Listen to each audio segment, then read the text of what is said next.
supposedly. I need to add... Now I can see it. I need to add some things to this. We don't have all the players yet, so we're still gotta wait on a couple people showing up. But hopefully that'll be soon. Not the viewer count. I like the chat box.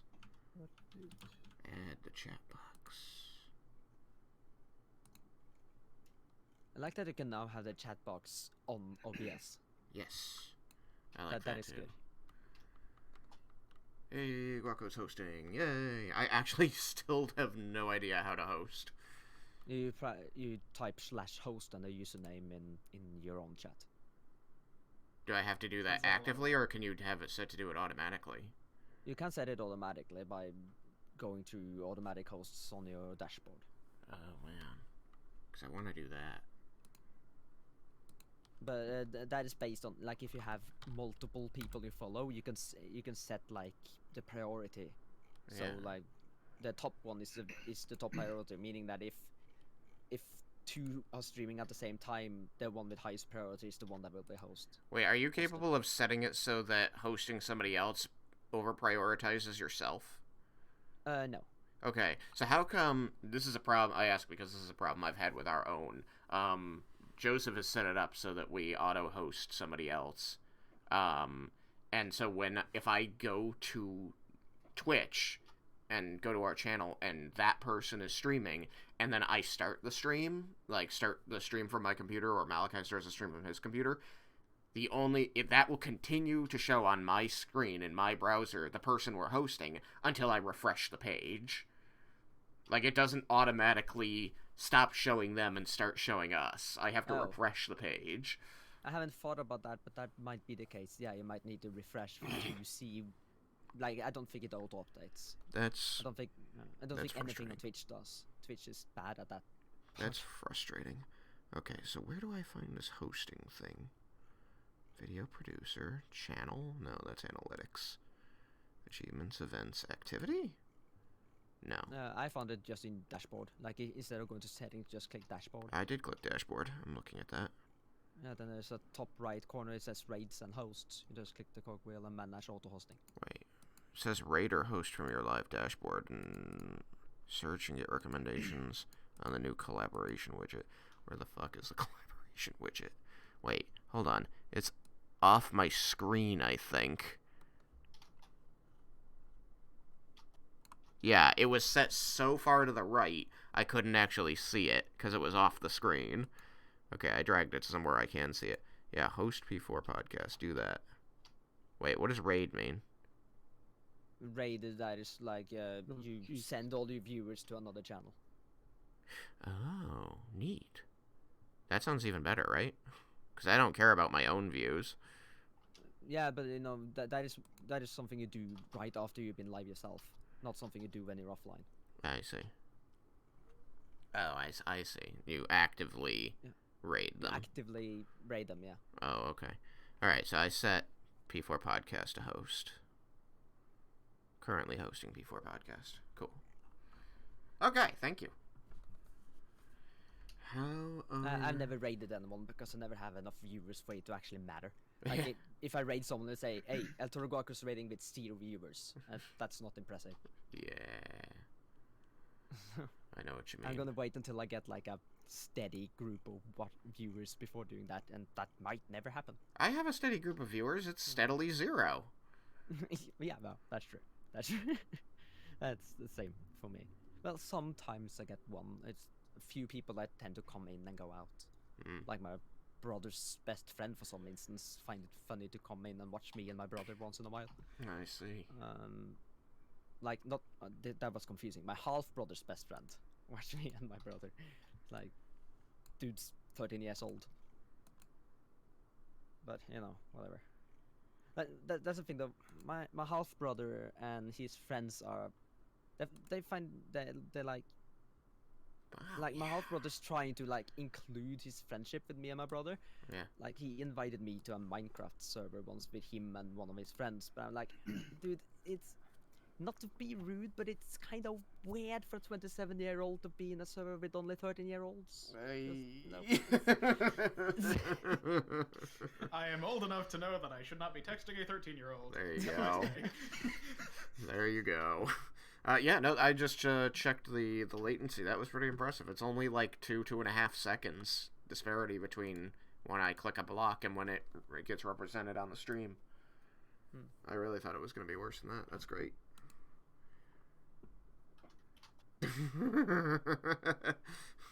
We really need to get him a new computer.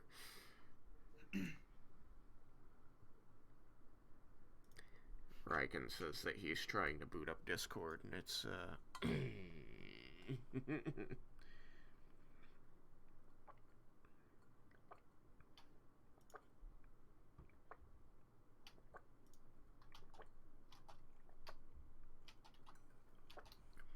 Do you not want to talk to us, Thomas? Is it because No. It's because we're streaming? You're all you don't want to do it. Have you opened up the thing yet? Or are you just setting it up? It's streaming right now. Oh. Because I said it would start at 7:30, so we started at 7:30. You know, keeping that promise to my loyal viewers of I have no idea how many that'll be. Currently, it's Guaco. I mean, he's so loyal. He has it open in a second window. Good one. Let's see. You know, I never transferred this over. I'm gonna be sad if I find out I can't, because I really should have if I didn't. No, don't sign up. I want to sign in. Log in.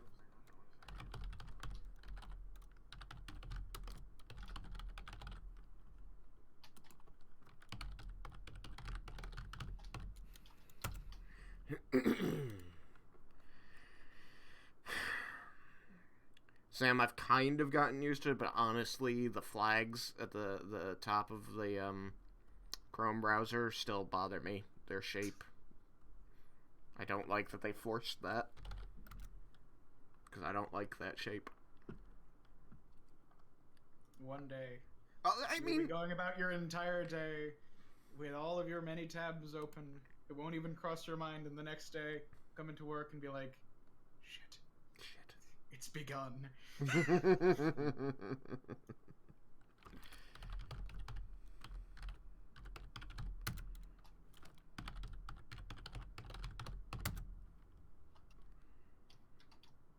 Ugh, Joseph.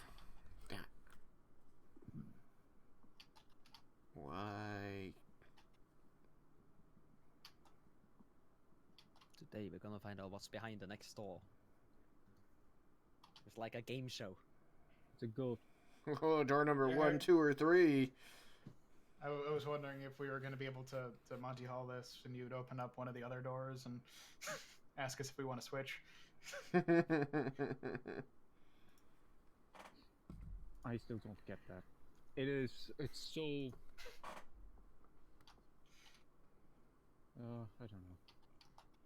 Yay for math. I wonder if they actually go and check if the doors are locked this time. No, of course not. Joseph.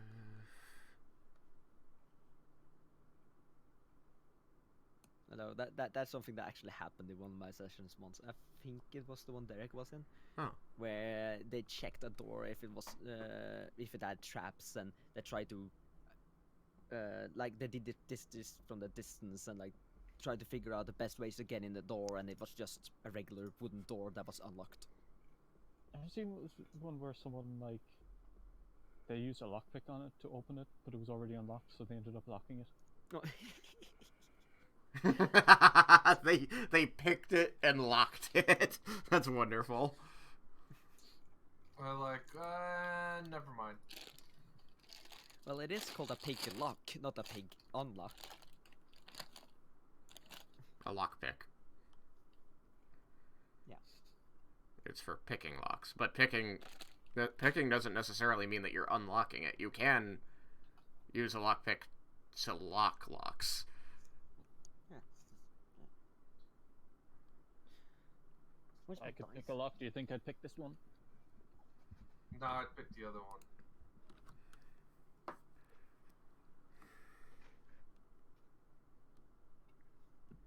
Yeah, so... See, I think he transferred that one over. When was that? February 23rd. See, March 6th, March 22nd. I bet it's not even here anymore. Videos. That's today. Wait a minute. It's still here. Oh my god, I need this in dark mode. I can't even tell what I'm looking at.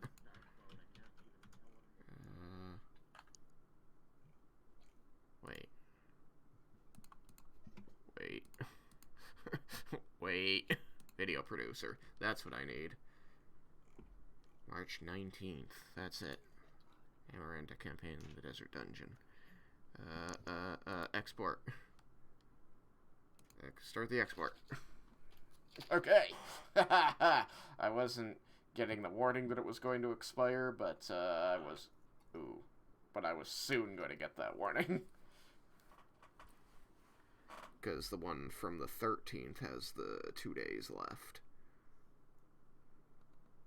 And so that's 6 days, 8 days. I'd have lost it in 8 more days. Okay. We's good. Stop trying to highlight that. It's no longer... Episdo? Manifesto. Damn it, Malachi. What'd I do? You got spelling problems. What'd I do? On the podcast streams, we've got spelling issues. Oh, sorry. You spelled episode episdo, and you left the R out of the word Marvel. It was because I was in a hurry. Malachi, if you don't have time to do it right, you better have time to do it twice. Hey, it's not my fault. I'm just gonna do it while I stream instead of even worrying about it. Sure. People will see me editing because freaking they're always on time, not 10 minutes before, not 30 minutes before. It's always right at the last minute. Yep. Because I always ask, hey guys, what are we going to talk about today? Unless you're asleep. Unless I'm asleep, yeah. That is true. Mm-hmm. That's how I know you're asleep. If I don't get that question 20 minutes before, I go, crap, I need to call him. He's asleep. It's like Malka's not pestering us. He's done. I sense a disturbance. I sense a disturbance in my mood.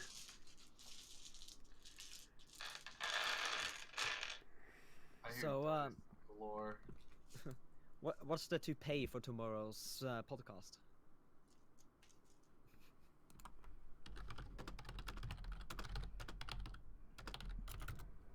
What do you mean? What? I'm sorry. I was, I asked, what's the to pay for tomorrow's podcast? The toupee. Oh, the tough topic. Probably, I'm guessing it's going to be, we'll be talking about how many people died today. Or we'll be talking about how Malachi misspells everything. Yeah, it's true. That's another good option.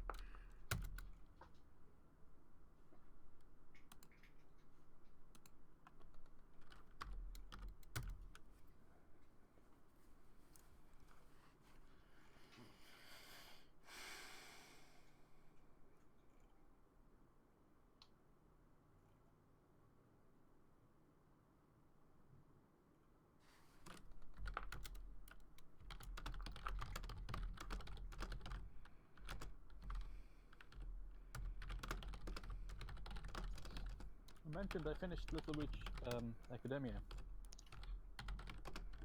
Yeah, you mentioned that. Yeah, It is a fun one. It is very good. I am a little bit depressed. Because it's all over. Pretty much, yeah.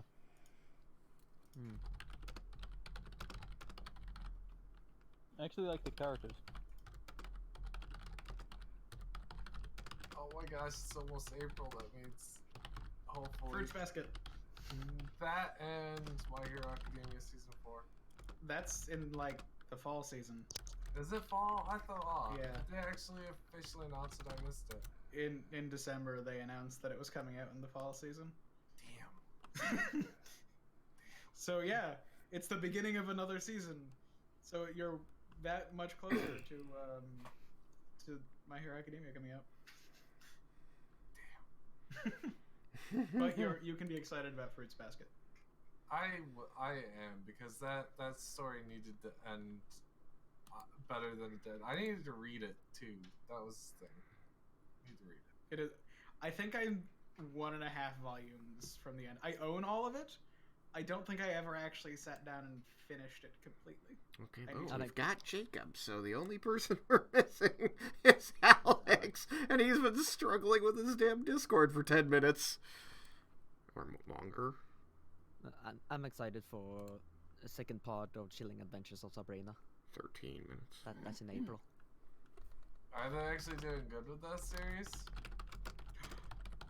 Also, She-Ra in April. Ooh, yay, more She-Ra. I'm super excited about the second season of She-Ra. Have not watched that one. You should. It's so good. There's also it's been announced that there will be a new Shantae game this year. That made me excited. I don't know what Shantae is. She's a half genie as a video game from 2002 to now. There's 4 titles so far. Last was Half Genie Hero. When was it? 2015, 16? I don't know.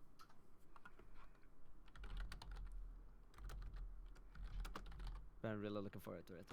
I like that series.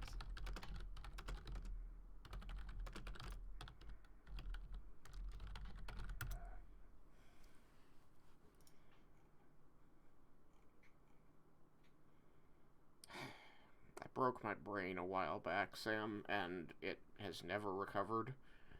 Oh? Well, at some point I was thinking about that I before E except after C rule and the exceptions to it. Yeah. And so I was like, yes, of course, it makes sense, because ceiling is above you, which would come from the French ciel, which means sky. No. It is EI in that case, and every time I spell it wrong. Yep. You have to stop trying to apply your logic to English. Yeah, I really need to. Because it doesn't deserve it.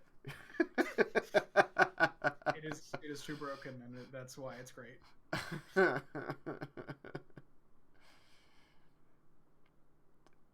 So every time I start typing ceiling, I spell it wrong the first time. I look at it and go, damn it, that doesn't look right. But it also looks right. And I have to reverse the I and E. I go, that's it.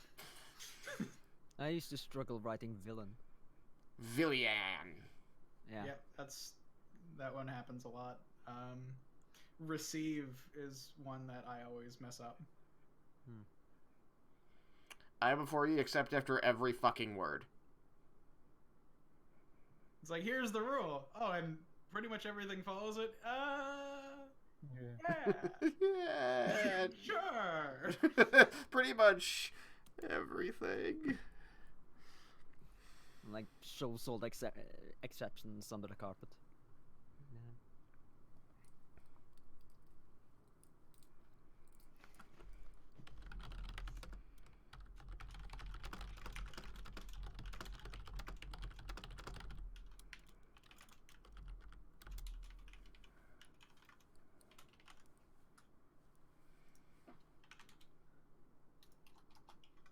Oh, Alex came online. Oh.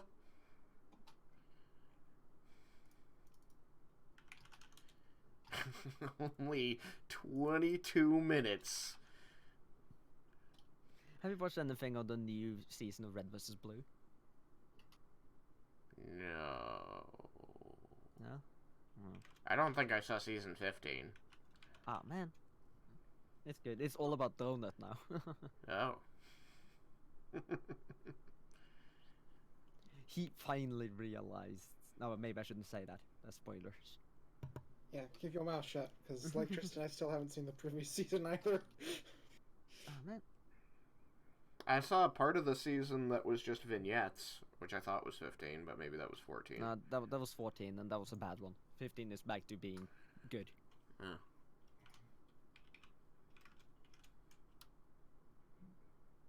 Well, now we've got you on record saying that. The whole internet and all of the people watching, which is you, Us. knows. Well, there are 5 viewers, and I believe those are the remaining people in here. Really? Because No, my... it does this weird thing again, where the viewer symbol shows 5, but if I click like the little symbol that let me see the people, it's like 9 or something. Really? Because... Yeah, but it's not exactly accurate. Like, the user list is terrible on Twitch for whatever reason. Wait a minute. This isn't showing me people entering the room. It just says Guaco is hosting and I'm hosting. I thought it was telling me people who are entering to watch. Crud! I've been ignoring viewers. I'm sorry.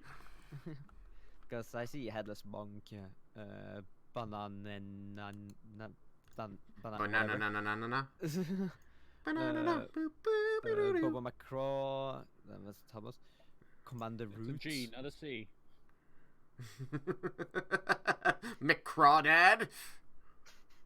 Okay. Dude 1 billion, me, Mr. Gecko. I love that everybody can count the 9 zeros so fast they just know it's 1 billion, and he's like, I thought if there were enough zeros, people would ignore it. Most people don't count. It's mostly because I've told them. I counted. Well, Yeah, last I two, said I most now people. don't know. You're weird. You're one of those people who counts them. Positivity bots. I And assume that's a bot. besides- So you're Dude 1 billion. Bots? Oh, they could be the Russian bots giving me viewers. Give me viewers, Russian bots. And besides, the name was originally meant for like Xbox Live, where people care significantly less. Yeah, I always counted. Even on Xbox Live.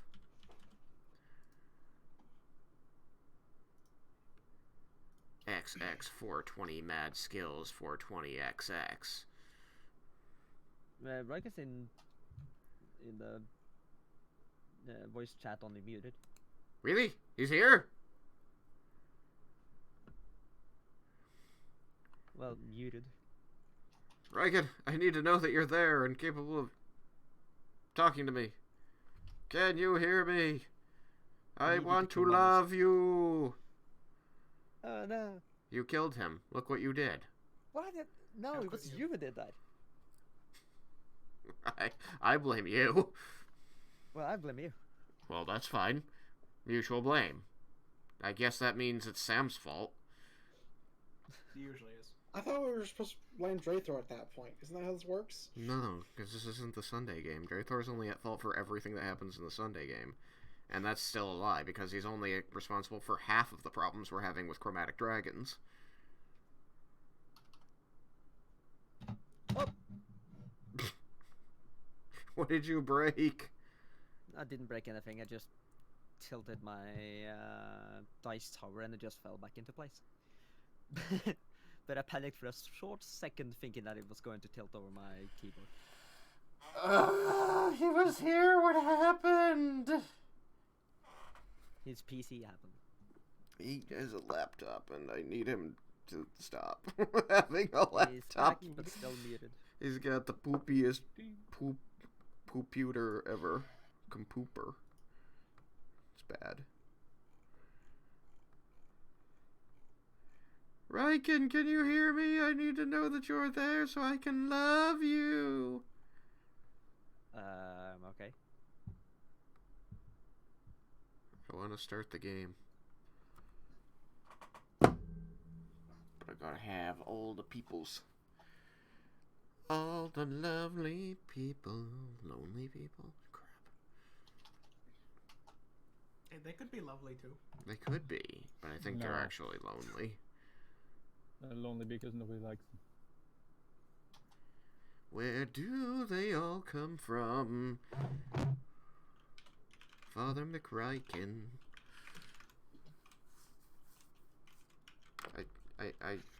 I I can't go until I know he can unmute and talk.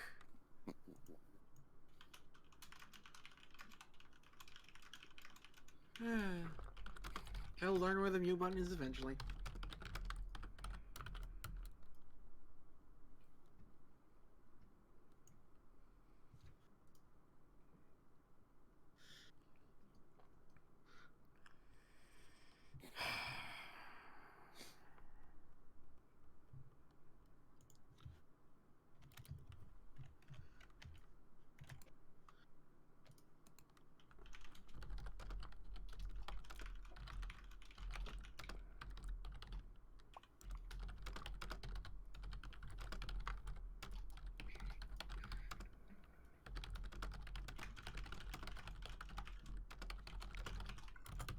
Oh, there's typing.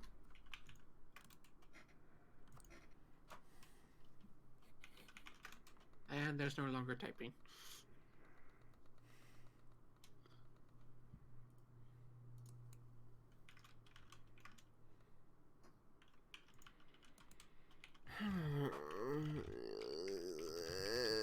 I'm upset. I'm super upset. Half an hour of this. And he's gone.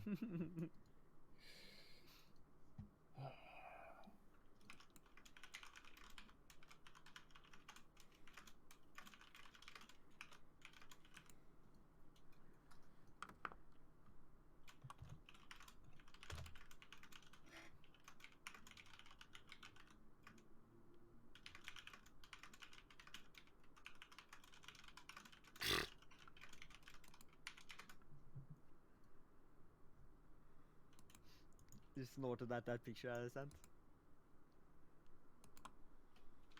Yeah, it's a good picture. I find it funny.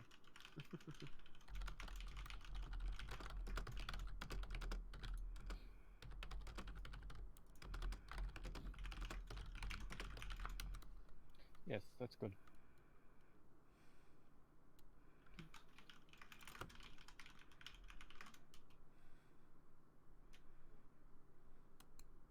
Is it political? I mean, Good enough. it's the only channel I found it. Like, it made sense to put it in. I need some input from Raiken here. I am losing my fucking mind over here. I think he is too.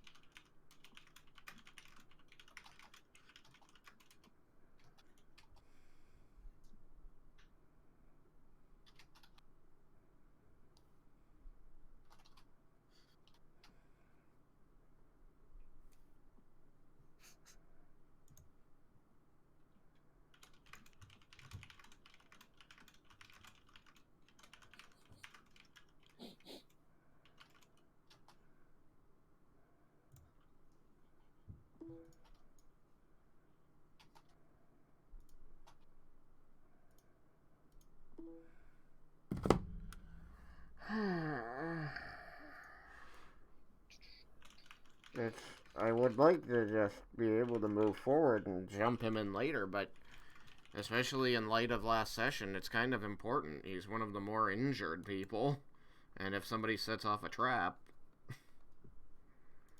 Let's just kill him. Just kill him now. No. Lee is back to being an orphan. Are you right? No. Don't.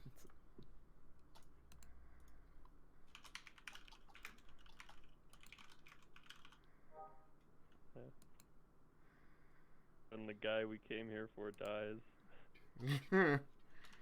Yeah, that would be another problem.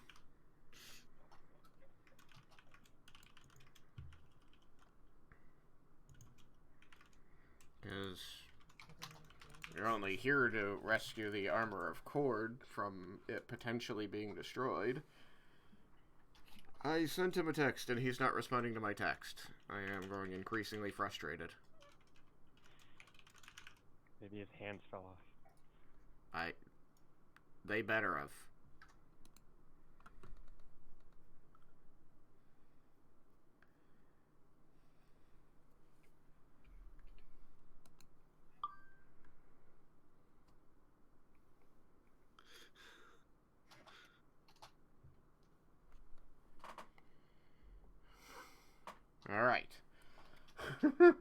tells me that he's using the browser version because his app won't work, and the browser version won't recognize his mic. Does he have a phone? Does he have a... I would hope so. More specifically, a phone that can let him use Discord. I don't know. Okay.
I'm asking him if it is possible for him to just type out what he wants to do until he gets an audio solution working.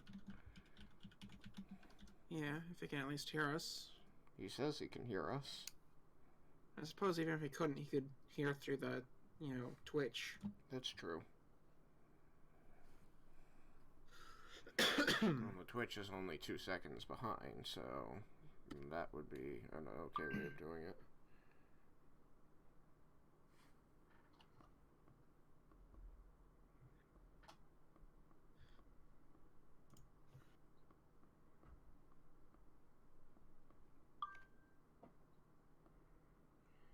Okay.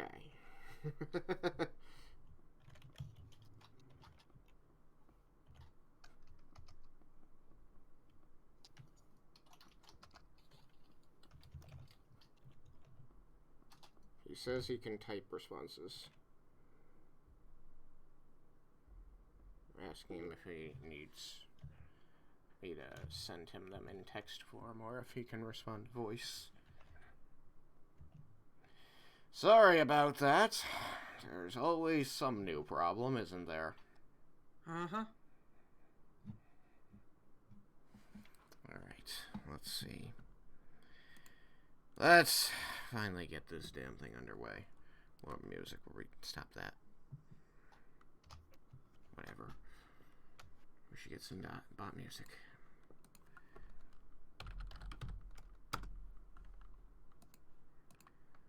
What do people want to hear? What makes sense for this dungeon? Let's see, something that Twitch won't ban you from using. What do you what? What do you what? Just something that Twitch won't ban you from using. Yeah, like this, copyrights. I've never had a problem with it before. Nah, they usually don't do anything about it, but, it's still... It will only happen to popular streams. One that someone that watches that's gonna have a problem. No, the problem, Malachi, is actually that they just have automated algorithms that do audio matches. YouTube blocks 90% of the videos I try to post because there's copyrighted music in them. Yeah. Okay. Twitch isn't as bad. What Twitch tend to do is if you save a clip or a video after you filmed, they might just mute your audio during that time there's a song they don't want to have there. But here's the thing. Most of the stuff comes off of YouTube. Yeah. Okay, this one I know YouTube won't let me use, which is stupid because the video's on YouTube. There's one song that I've used frequently because it's a good setting song, but it's copyrighted such that if it's anywhere in your video, even if your video isn't monetized, and none of my videos are monetized, they block its view in all countries. It's like, how fucking full of yourself are you? Yeah, it's the copyright law. It's annoying. Oh no, and it's about to get worse in Europe because of Article 13. Yeah, I know. Joy. I haven't gotten a response from Alex on my last question. So I don't know. Anyway, so here's the room again. You just came down the stairs and the sliding platform here in this area where Laramentis is. You fought the 4 mummies here. They dropped bodies here. Cyrus set everything on fire, so all of it is quite well burned to a crisp, and the room smells horrible now. There is an ornate door here, with no visible knob or latch, an ornate door here with no visible knob or latch, and then a much more ornate door with a visible latches on it, double door, with ornate scroll work around the border, including a stone carved eye at the top. We are no longer in combat, so you may declare if there are things that you want to do or say or investigate. Just tell me if you move your characters from the squares they're in and where you're going, in case I need to know that. How does the floor look like? Down here, the floor is stone. There is a decent amount of sand spread, especially in this area. I don't see any other like symbols like we did in the other floor. No. It's it looks like it's designed to look very rich and pristine. Can I investigate? Okay, what's the corpses that they were dragging? Yeah. Are they burnt up? Yes. Can I investigate what's after them, just to see if I can piece any kind of information together at all? Sure. That'll be an investigation check. Yes, please roll investigation. It will take you several minutes to examine the corpses. Tristan, I want to... Is there anything I can do to say that I can... Since we've already seen some of the writing, will I be able to recognize Gnomish if I see it again? Yeah, you'll be able to recognize Gnomish. It's just you won't be able to read it. Well, no, that I just want to know if I ever see it, I can go up to like someone who knows and be like, "Hey, can you read this for me?" Yeah. Or, okay, so you spend. It has its own script. Huh? It doesn't have its own script, I don't think. Gnomish? Yeah, I think he uses Dwarvish or something like that. It might. I don't know offhand. If you've got the book open, you can check for me. If that's the case, I would try to read those and have no idea what they mean. You would see Dwarvish script and realize you don't recognize any of the words.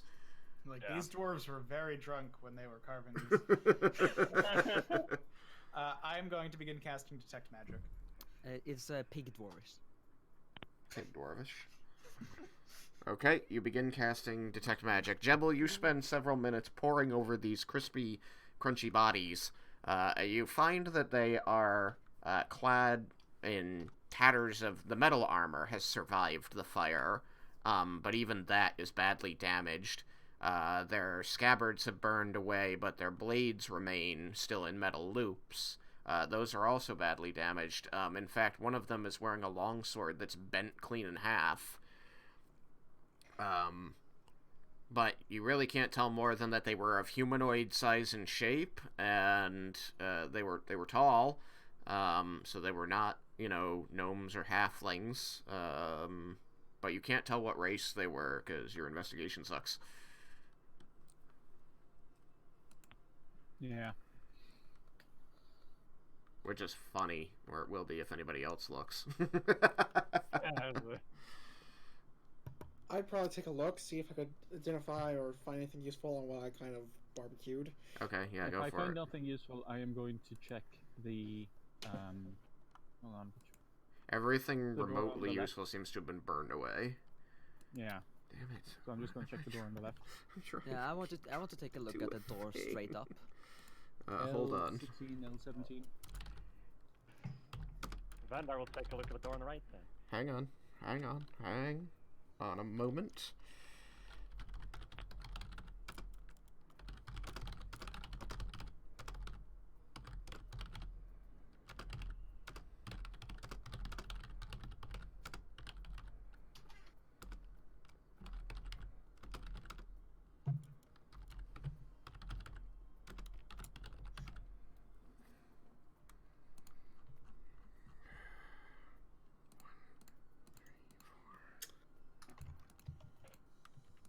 Oh.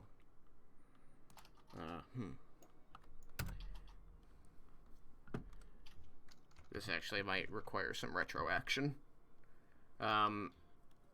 Jacob, I sent you a message that's of importance.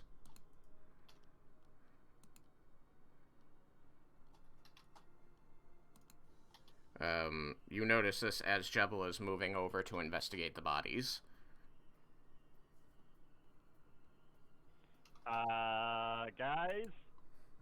That eye's What? looking at Jebel. Yeah. It's moving.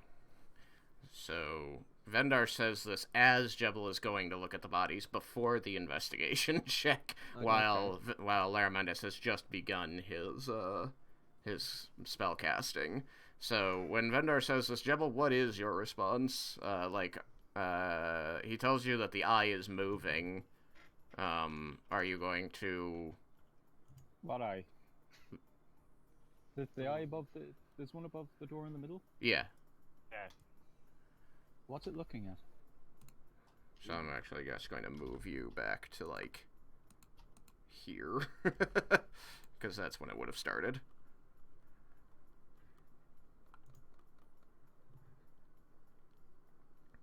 So the question is, like, are you going to keep moving toward the bodies while you ask that?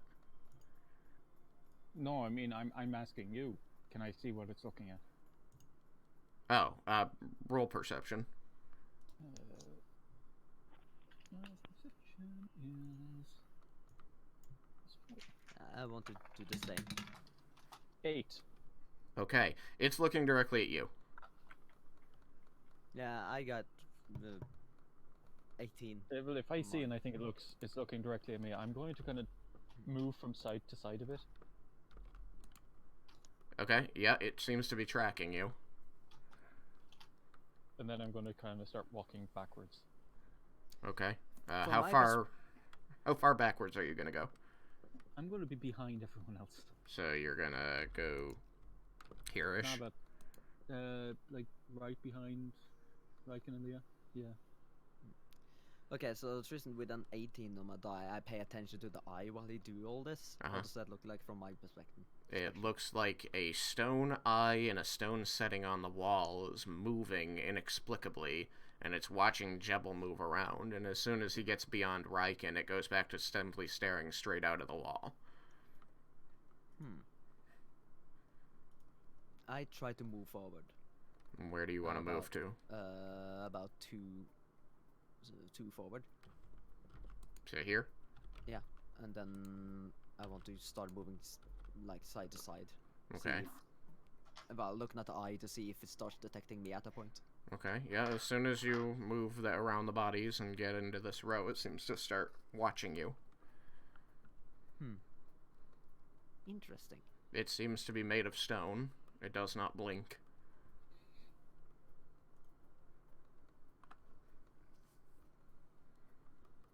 I want to start moving to the right and see if it stops following me at a point. Okay. You're just gonna move as far as you can? Yeah. Okay. It stops following you when you get to about here. And then it moves back into looking straight forward. Yeah.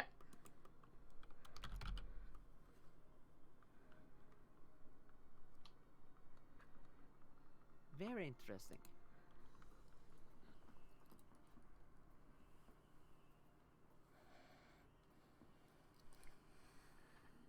Laramantis. He's concentrating at the moment. Can't really, respond. What's he doing? Casting a spell. Which one? I'm not sure I can tell that, out of character. You can make an Arcana check.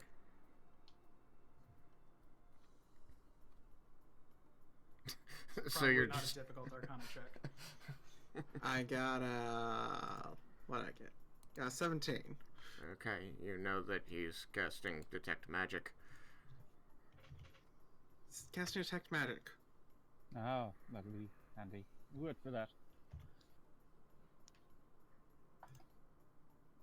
Oh, right. With that, I'm going to head over to the door on the left. Okay. Very well. You head to the door on the left. As soon as you get here, you feel the plate under your foot, the stone there, shift downward under your weight. Uh-oh. And the door, you hear a grinding of gears, and the door slides up and into the ceiling, and it reveals a hallway beyond. Where do you think you're going? I'm not in there. Are you moving away? Yeah, I'm going to take a step backwards off the... Okay. The door slides close again. You can see the plate that moved. I would like to use minor illusion to make it look like there's a, illusion of me within the eyes range. See if it reacts to that. It does not. Move around a bit. Alright. I'm walking back, and I'm just saying, I do not like it here. I want to walk toward the front door and see if it has the same setup as the door Jubble was just at. And I'll proceed slowly. I'm not gonna run right over there. So you're going to the northern door, Yukikaze? Yeah. And I'm Okay. gonna see if it looks like it has the same setup. I'm gonna proceed slowly. Okay. See if it has the same setup as the one that Jubble just went to. As soon as you get to this highlighted square, the eye starts tracking on you. Are you going to keep moving forward? Yeah, I'm gonna keep an eye on the eye while it's looking at me. Okay, as soon as you get here, the eye suddenly glows red and fires a laser at you. Ah, do I need to just do a dex save? Yes, you do. I let out I have Yeah. dex. like I let out a squeal as this happens. Any chance him moving cautiously forward means he's taking a dodge action while he's moving forward? Yeah, does that count? I mean, you didn't declare that that's why he Yeah, was moving that's- cautiously. Well, the eye, I was just moving cautiously because I didn't want to, because it seems like Jebel triggered like a mechanism. I will say from here forward, you will know that you can declare... I'm going to say no, but I'm going to say that from here forward, if you want to move cautiously, and that means you want to take a dodge action, declare that you're using a dodge action, which will give you, for the rest of that movement, advantage on dexterity saves, and give disadvantage to anything that has to roll to hit you. Okay. Alright, So you must make a dexterity save without advantage. 15. A 15. You will take 20 points of force damage as the laser strikes you in the chest. Oof, that's gotta hurt. Okay. So, yeah. The forward spot is guarded by a laser eye. I noticed, based on that, burn mark on the front of your arm, like chest area. We noticed that the mummies were within range of it and it didn't hit them. It didn't even seem to be moving at that time. Yeah. Well, then I will remark upon that. So, I'm going to walk up to Yukikaze, but stay behind the range of the eye. it might only react to the living, because it doesn't react to illusions either. Okay, you are now Are you behind okay? Yukikaze. Yeah, I'm alright. You might want to step back before it shoots you again. Well, yeah, of course I am. Okay, where are you moving back to? I figured it would have knocked me on my ass backwards. No, I just dealt 20 points of force damage. Yeah, I would have stopped and then moved backwards. Kind of like oh my gosh. Okay, so we'll put you Okay, I'm going here. I'm gonna test that. I'm gonna ugh. I'm alright, Leah. It knocked the wind out of me. That was a bit surprising. I should have seen that coming, obviously. I'm gonna move forward as well to around where Yukikaze was. I am taking the dodge action. Okay. You're gonna move to the square he was in when he got shot? Well, roughly in line with it. What, like, over here, over here, over here?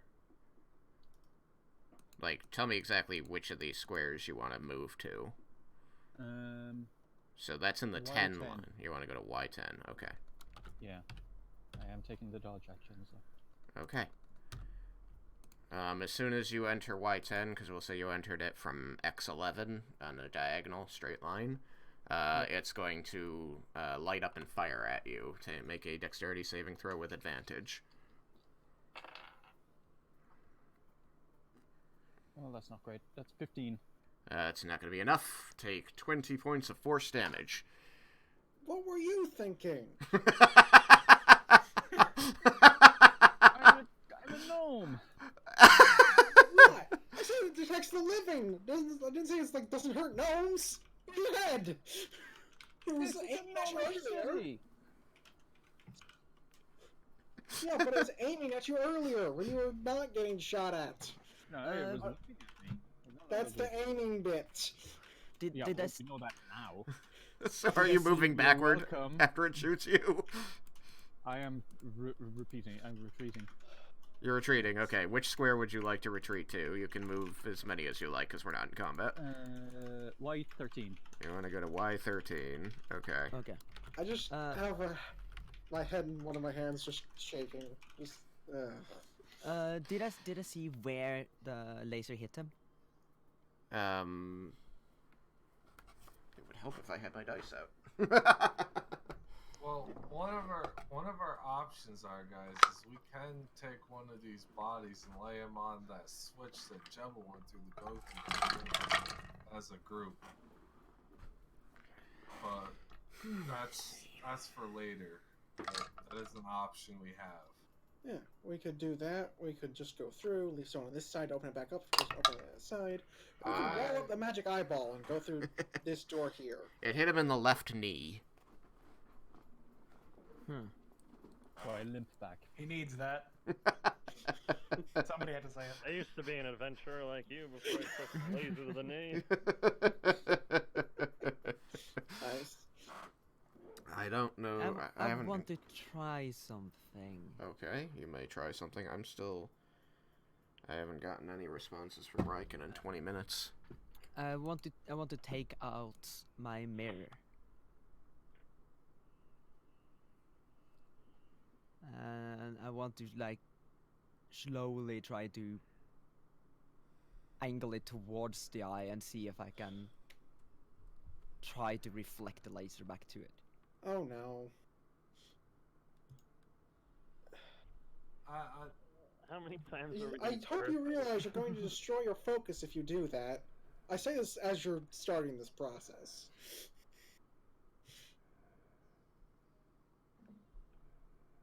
Plot for that mirror.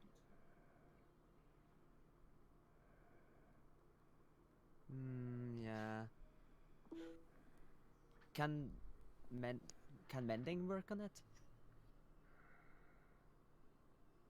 Depends on how bad the damage is. If there's still all the pieces, sure, but if it, like, disintegrates it, you're out of luck.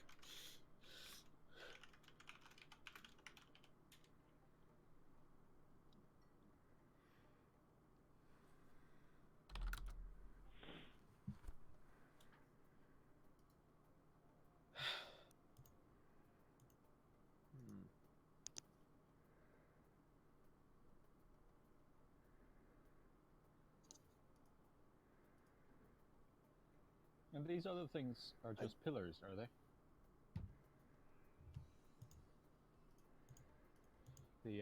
The grey squares. Yes, the gray squares are just stone columns. They are ornately decorated to show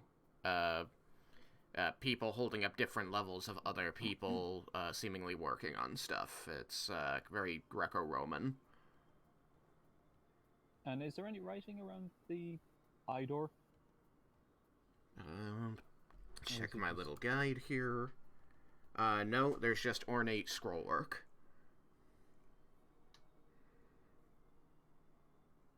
Before anyone else goes getting shot at again, can I please wait to see if it's magic we could possibly, dispel, interrupt, block, something? Yeah, let's wait till our mentors to be done. Alright. Okay, everybody agreeing to that? Yes. Yeah, I'm okay with that. Okay, Laramendus, your spell completes. You cast Detect Magic. You detect magic in this room on all of your allies and yourself, and also on this eye. It appears to be abjuration and evocation. Okay. I will convey that. I'm guessing abjurate. Well, no, divination. No. And whatever detection is, which is That would probably be divination. I'd expect. I'm going to. It appears not to be something that has spells cast on it so much as a magic item. Mm-hmm. You convey that. Yeah. I would also like to do, I guess not a circuit, because I don't want to get close enough to attract its attention, Okay. but walk around and check out the doors. I am particularly curious about the torches or the oil lamps or whatever they are. Yes, they appear to be torches and sconces. They give off heat. They appear to be real. Are you going to stick your hand in it? Not in the fire, but Are you going to stick your face in It's it? a smart one. do they appear to be mundane? Yes, they appear to be mundane. They appear well, you can't really tell when. These would have seen many lightings. They seem short. I want to try and dispel magic on the eye. Okay. Because I have that, and as a warlock, I have it as a 5th level. Okay. Do you say this before you do it? Yeah. So Lara Mendes will say, dispelling magic items is usually more difficult than dispelling spells. I'm not out of character. I'm gonna roll an Arcana check. Okay. That is a 26. In general, you can't dispel magic items that are inherently magic. You can shut them down as long as they're not artifacts with anti-magic field, but that's it. Yeah. I doubt that you will be able to dispel this if it is an item that has been enchanted properly, as opposed to something with spells cast upon it. It is probably better to figure things out before expending the spell slots.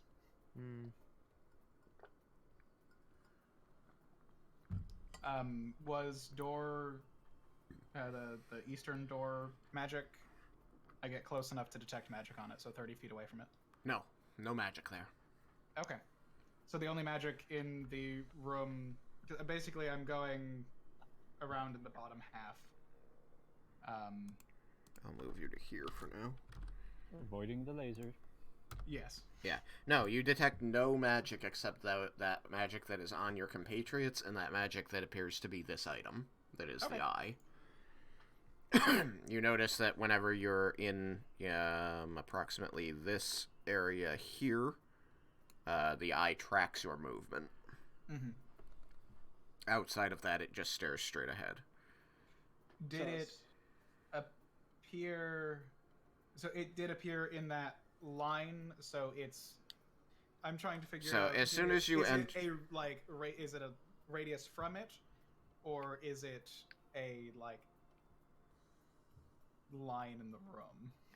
I mean, all I can tell you is that if you're doing a thorough search and you're going to walk this line, which I imagine you would walk this line because 1, 2, 3, 5, you would have to walk this, you know, get into this square in order to see this with your 30 feet. Yeah.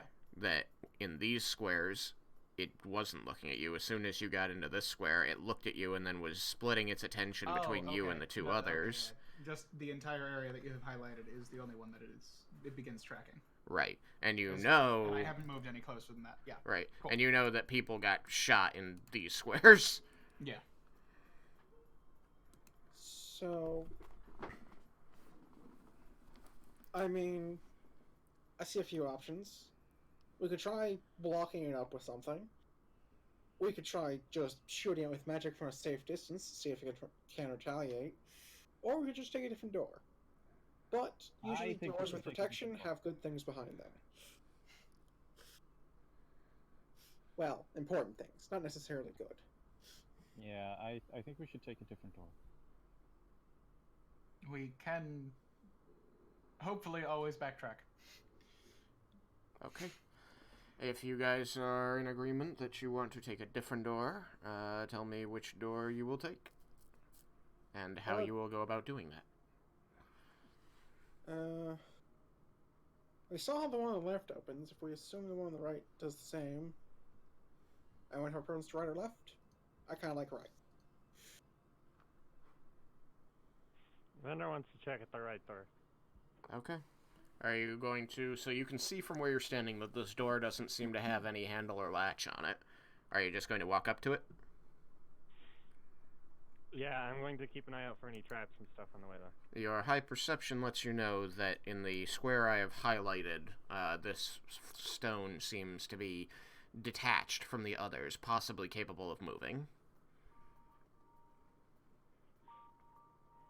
Anyone have mage hand? I'm going to investigate it. Okay. Roll investigation. I need me some mage hand. Do I get another cantrip or am I out? You probably get one more cantrip. I get another one eventually. And I probably do too, but still worth a look. Circle of the Land Druids get 2 extra ones compared to me. Or 1. Well, yeah, because that's the casting class. You're the shapeshifting class. Yeah, losers. Alright, yeah. Oh yeah, actually my next cantrip, next level. What do you know?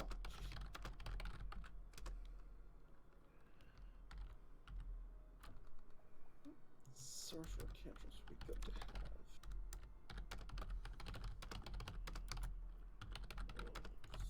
Sorcerer.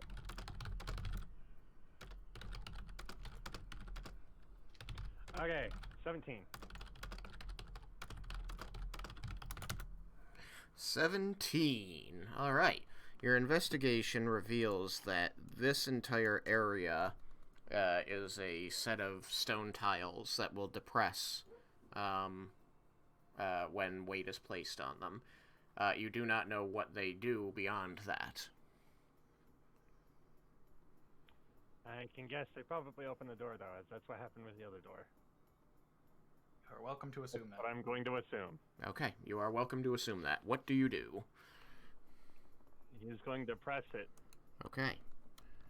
How do you press it? Are you going to simply step upon it, or are you going to press a hand against it, or try and push it with an object? So he's going to press it with, like, 1 foot. Okay. Pressing down with 1 foot and slowly increasing the amount of weight you place there, nothing happens for the first little while until you get about half your body weight onto it, and then you feel the stone give under you, and it moves down a few millimeters, and as soon as it completes its travel, you hear the lurching grind of gears somewhere in the stone nearby, and the door in front of you, ornate and carved, intricate with red wood, suddenly begins to lift up into the ceiling above it, revealing a hallway. place is fancy. Automatic doors. So you now have an open doorway into all you can see in front of you is a long hallway that extends about. Is it lit? It is. It's lit by torches, much like this area.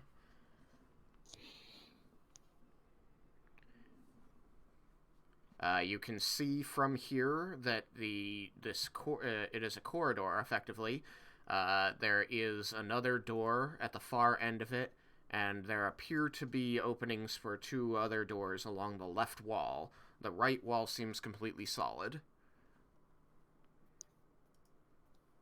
Are you going to enter it, or is anyone else going to enter it? Have we all bunched up behind him? I am. We hadn't yet, but I was about to start declaring that. Me too. Okay, so we'll just. If he's, how long did you say the hall was? I hear all the gears, so I'm gonna move toward them. If they're all behind me, then I will go forward slowly and make sure to keep an eye out. I just want. It's over 100 feet long, but it's hard to give a good estimate just by looking down this hallway. You get a bit of a weird compression effect just because you're looking at a square within a square. It simultaneously seems infinitely long and entirely short. I am going to stand in the doorway. I'm going to tell everyone, just hold on a second, please. And I'm going to stand in the doorway and cast Find Traps. Okay. There's a range of 120 feet. A range of 120 feet on Find Traps. Yeah, it's line of sight. Line of sight. Can you please quickly describe what that does? You sense the presence of any trap within range that is within line of sight. A trap, for the purpose of this spell, includes anything that would inflict a sudden or unexpected effect you consider harmful or undesirable, which was specifically intended as such by its creator. Thus, the spell would sense an area affected by the alarm spell, a glyph of warding, or a mechanical pit trap, but would not reveal a natural weakness in the floor, an unstable ceiling, or a hidden sinkhole. Okay, so it only gives you stuff that is intended to have been a trap, not things that wore away over time or anything that might be just naturally dangerous. Yeah. Okay, Yeah. You detect nothing. Excellent. So I will relay that to everyone else. Alright. That's a fun and useful spell. Mm-hmm. Well, only problem is, it just tells you there's traps. Doesn't say where, from my understanding. You sense the presence of any Good. trap. Okay, so are we going to move into this hallway, which is room 6? I would like to quickly ask Vendor, do you see a way for this to open from that side? Do I? Yes, it looks like it opens the same way from both sides. I'm going to move into the hallway anyway, Okay. as I don't want to be standing under the door.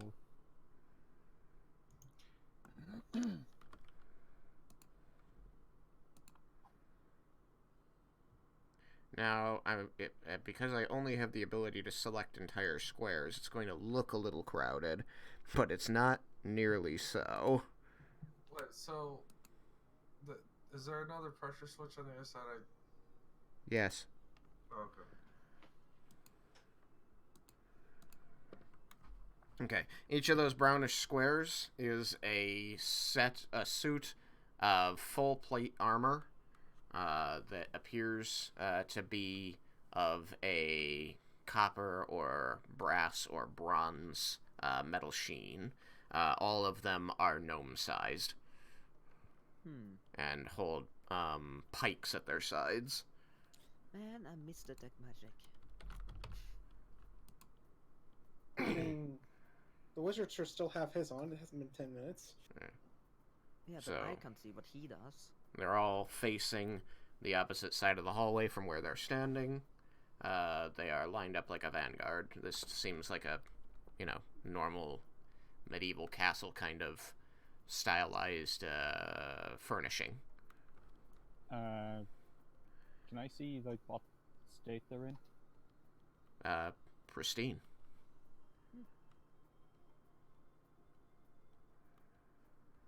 Is anybody else going to move into the hallway with Jebel? Yes.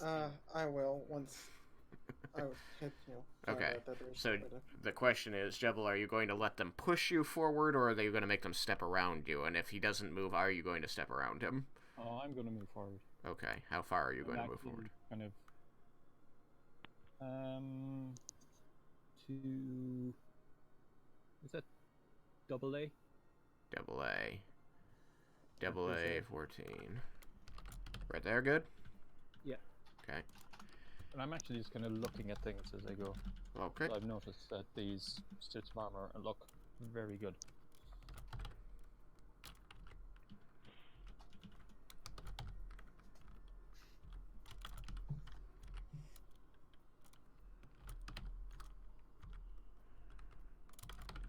Keep it like that.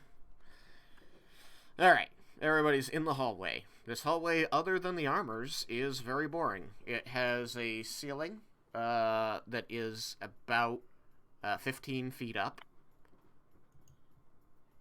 And it's got nice cut stone, and it's got torches in between the armors. But other than the 3 doors that you see, it is Spartan. The torches are also mundane? The torches are mundane. You can see them dripping oil. Alright, I'm glad you moved us all in there. Yeah, definitely don't want to separate. They seem to have been lit recently. Yeah, I was about to say basically the same thing. Well... The door, the first door. You said Spartan. Is there any, like, unique markings on these armors? Anything that sticks out of any god or anything? Spartan means that there isn't much in the way of furnishing. Okay. Spartan means plain and bare. Okay, I didn't know that part. Okay. But you did say that they are pristine? They are pristine, well kept. That's kind of Interesting. off-putting. Armor? Yes, the armor. It appears to be gnome-sized full-plate armor in a golden-colored metal, which is likely, if not actual gold, copper, brass, or bronze. Are these magical? Do you have Detect Magic? I asked Laramendes. Laramendes, are you still casting... Are you keeping your Detect Magic up? Yep. Okay. I'll assume that you're keeping it up for the full duration. Nothing within 30 feet of you appears to be magical. Nothing that I can sense yet is magic in this hallway. Huh, the same. I vote we just keep going right. Just keep That's going like the right. rule with maces, just hug one wall till you find the exit. Alright, so are you going to, Cyrus, lead the charge to the door marked 217? Sure. This is a terrible idea, but sure. Alright. Are you taking any precautions as you walk down the hallway? I'm trying to be slow, careful, look for traps, dodge if possible. So you're declaring dodge action? Yeah, because Okay. I don't think I'll find anything if I just be able to dodge out of the way. Okay. Roll investigation. Alright.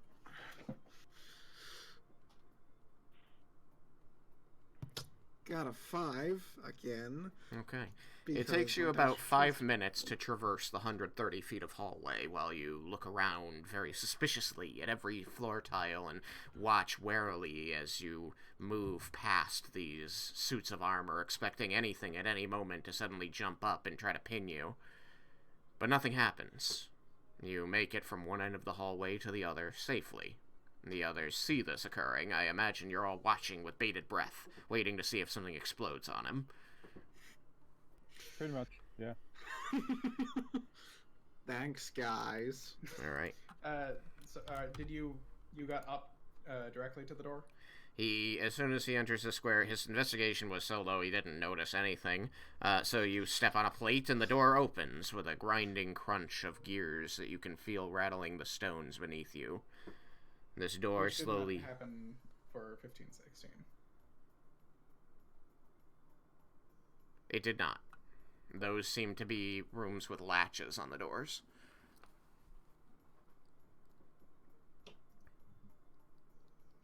Vendar's gonna go check out the door to room 15. Okay. Yeah, I want to stay with Vendar when he does that. What do you want to know about this door?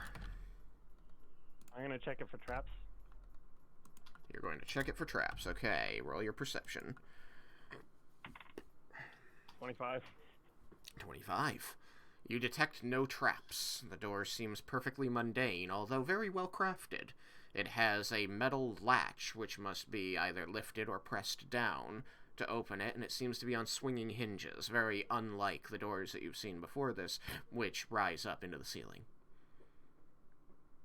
Is it locked? You test it. I'm gonna try to open it. Okay. Be aware that this door at this end of the hallway is standing open. Is there anything for it? Well, there's a room on the other side. If no one's immediately following me, I'm gonna back off the plate and wait for people to catch up. Okay. You step off the plate, and a few moments later, the door slides slowly back down into position.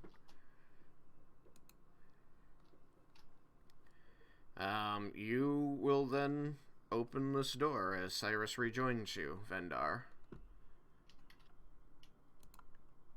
Through it, you see another exceedingly long hallway, though this one is wider, again lit by torches.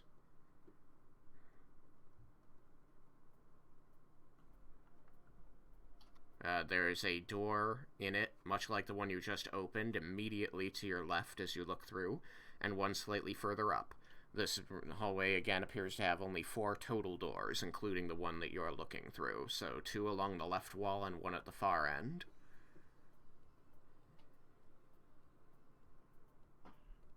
I'm gonna go in. Okay, without saying anything, Vendar goes through the door. I follow. Leah goes through the door. Well, I was looking through at the same time as him, so I saw what he saw. Yes, I know. I'm just saying that nobody's declaring anything to the rest of the party. These people are just going through the door. I suppose that is the direction that people wish to travel in. I will urge everyone. Let's keep up with each other. Let's not let them get too far ahead. Okay. Yeah, I'll follow. Room 15. And I want to check out the door to room 14.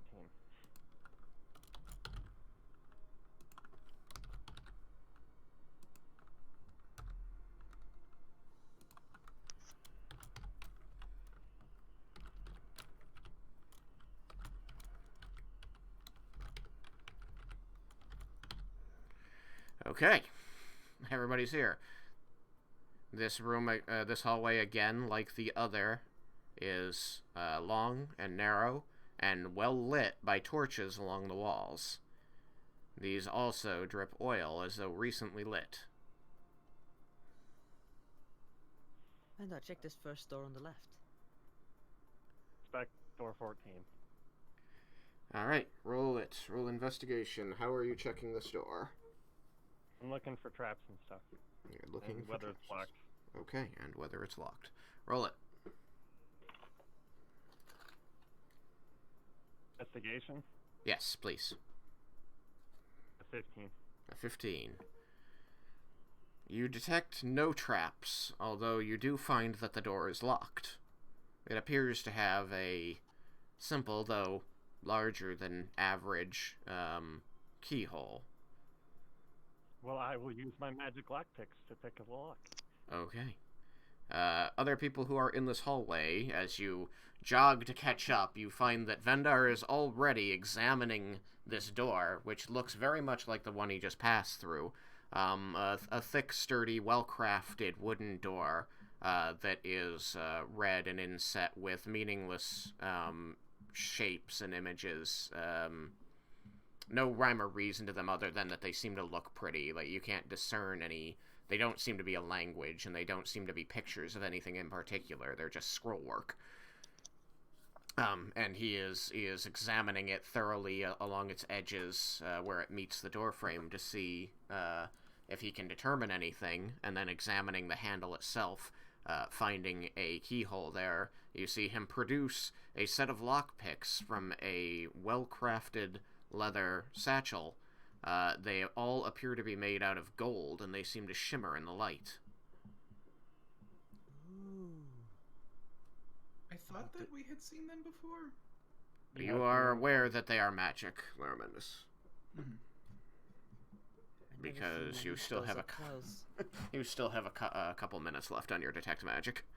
Yep. I'm going to pay very close attention to when they're using this. Okay. Roll sleight of hand to try and pick this lock.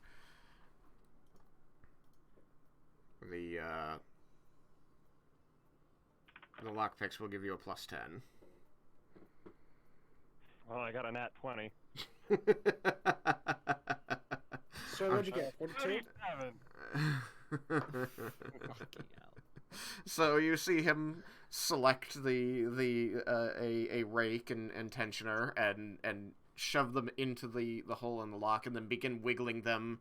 His tongue sticks out between his lips as he seems to look at nothing in particular. The lock, it's for the description you gave me. It says it opens all mundane locks and can open arcane locks with a roll. Yes. Lock.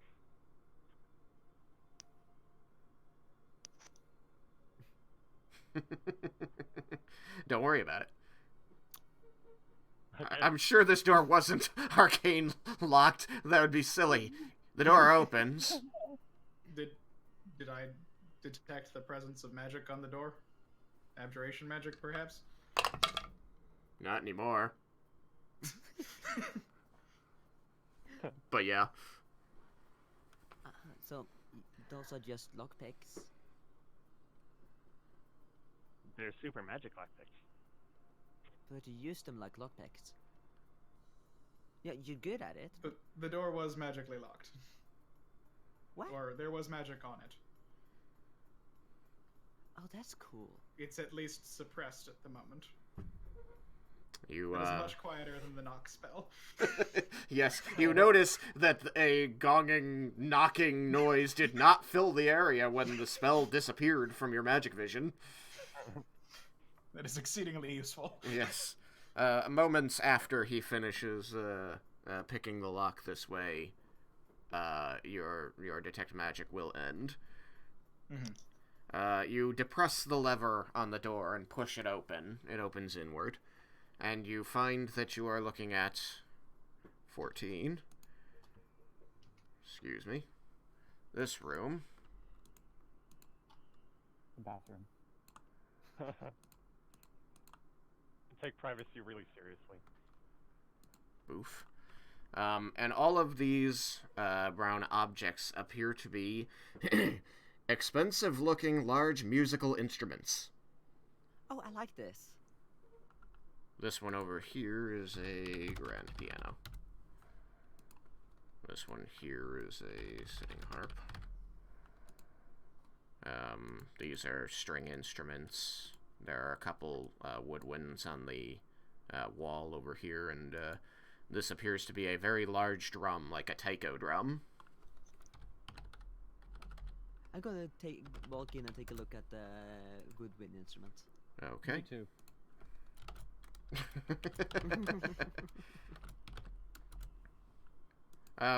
Jebel, I have a question about that spell you cast earlier. How long does it last? Oh, it only really does like that one area. Oh, it's instantaneous? Let me just double check that because I think it is just it's instantaneous. Okay.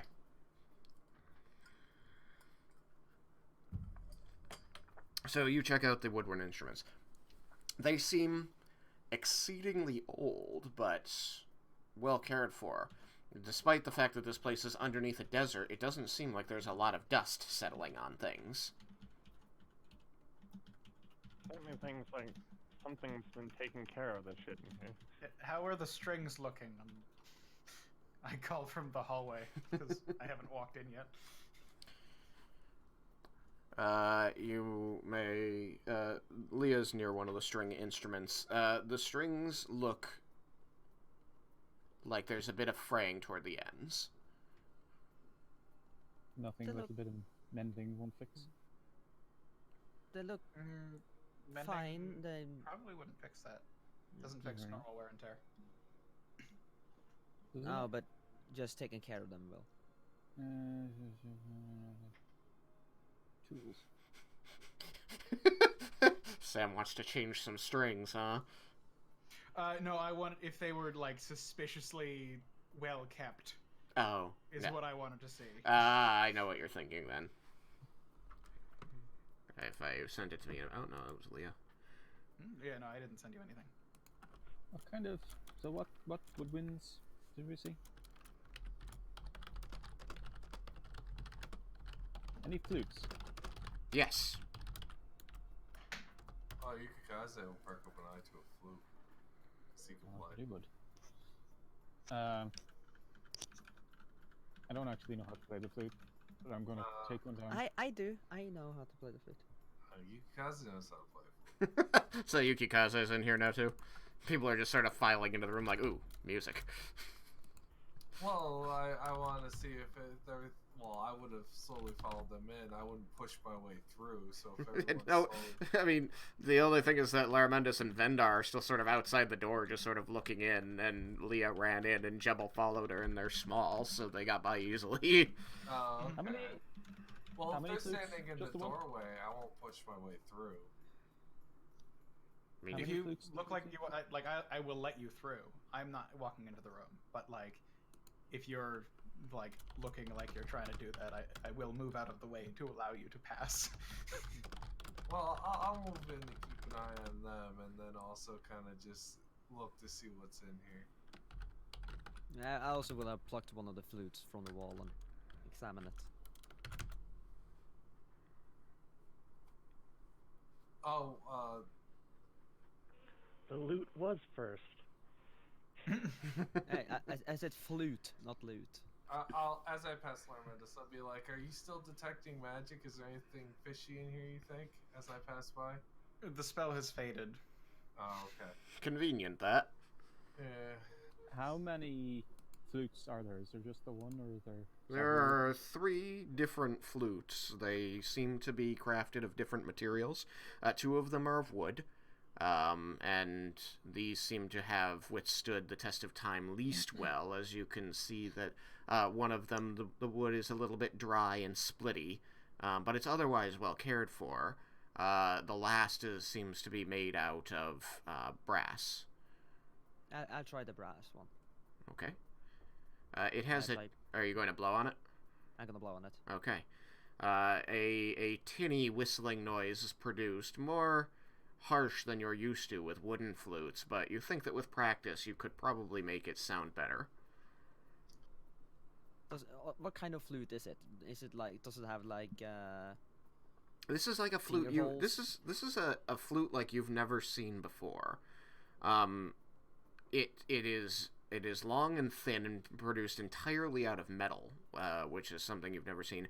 But more than that, several of the finger holes are covered, or mostly covered, by padded pieces of metal. And these pieces of metal have more rods and levers coming off of them.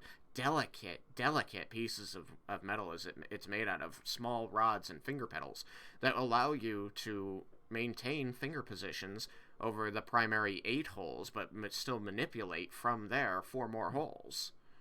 Is it sideways blowing or forward? Sideways, which is also unusual. Okay, I know exactly what kind of flute this is. This is based on music knowledge, like in real life. Yeah. But yeah, very interesting. Yeah, you've never seen an instrument like this before. I'm- It seems incredibly complex.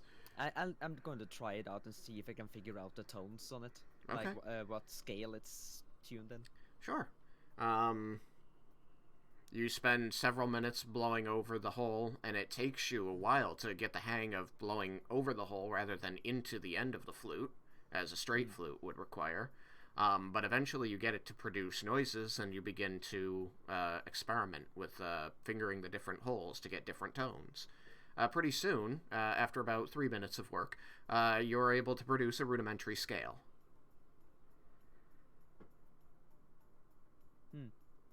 That sounds good. Right? Right. Raiken. I'm just gonna be standing there, just kind of showing interest in what they're doing, but not really messing with too much. Oh, actually, I'm gonna look on the piano, see if there's any kind of like music or paper there, anything that might like have any names or words on it. There isn't sitting on the piano, but there is a small wooden box next to the piano that, when you open it, you find there are sheets of music inside. It's all written in Gnomish or Dwarvish, you can't tell, but the notes are legible in any language. I wonder if we should... Guys, what do you think about taking this music and having someone translate it later? Yeah, cool. I mean, you could... It is still just music. You could try to play it right now. Let me take a look at it. Yeah, me too. Okay. He's holding up several sheets of music that are written in Gnomish. I'll let them take them from me if they choose to. I'm going to begin casting Detect Magic. I'll translate whatever the titles are. All right, the titles Well, are. check out the other door that's in the hallway. Okay. Who's getting bored? You take the sheets from Yukikaze's hand, and you find that the titles are Anthem of Garland and Glittergold's Lullaby. Do they sound familiar to me? No. I'm gonna try the lullaby one with the flute. Okay. Does Jebel speak out their name out loud? Yeah, he said he did. Okay, so this place has a Garland sheet music. That's interesting. And do I see Vendor step away? Vendar, are you sneaking away or just walking away? Just walking away. He's just gonna go up. He's just gonna walk over to the next door. Okay, so Laravendus, you're aware that he's walking away from you. Am I aware of seeing them leave too? You're kind of distracted and inside the room, so I'm gonna say no. Alright. I am going to here. go with him while continuing. Or can I walk while casting my ritual, or should I be staying put? You really need to stay put to cast a ritual. Okay. Then I will. It's kind of him doing that, and then it's kind of the drawback of ritual casting for the benefit of not using a spell slot, so you kind of have to stay put. Sorry. Leah's over here trying to play that song. Yeah, with a 17 on performance. Okay. You know, you squeak out a whole bunch of notes because you've never used this instrument before, but after a few start overs, you do manage to start hitting notes that sound right to you, your musical ear, and you eventually get through the first few phrases. It's a nice song, very pleasant. It seems like it matches its name well, very calming, and designed to be done either with the higher notes on the piano or with like soft string instruments, perhaps it would sound best. The flute does a good approximation.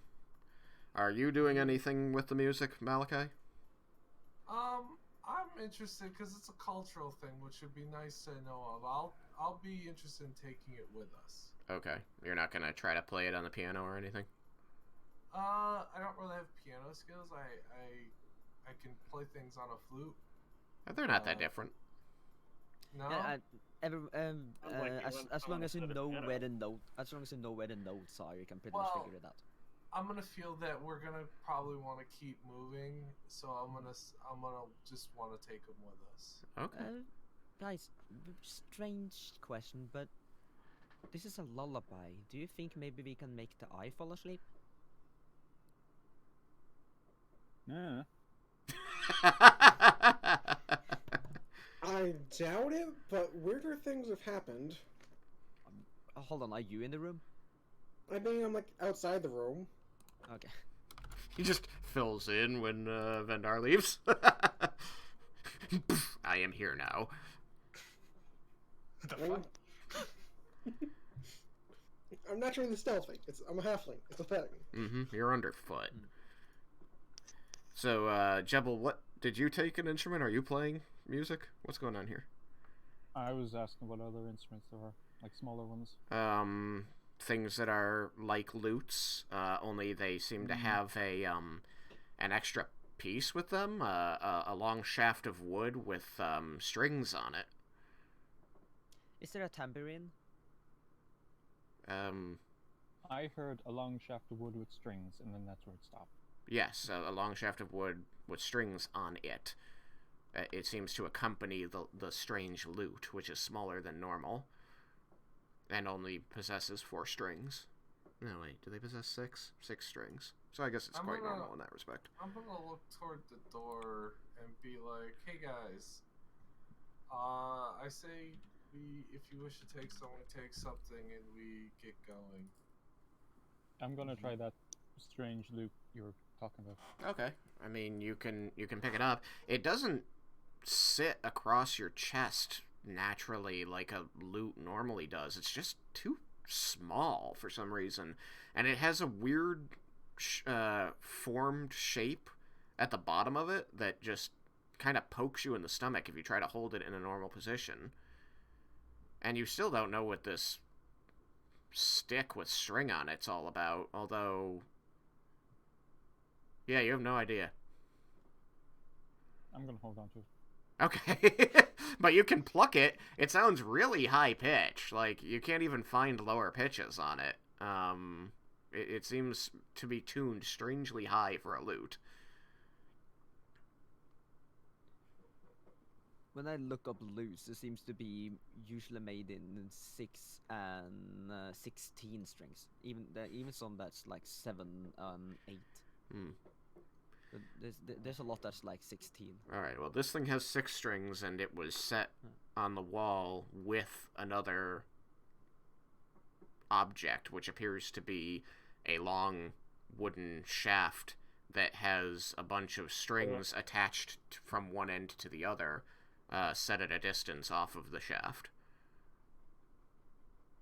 But then my backpack, and I'm moving on. Okay. are there any like rhythmic instruments like tambourines or like? Yeah. Are you If going there's to take one? Yeah, I'm gonna take a tambourine if it's Okay. that too. But Yeah, because- there's a very beautiful looking tambourine. There is just one problem with it. That as you pick it up, the hide across the top of it splits. It's just too dry from age. Oh.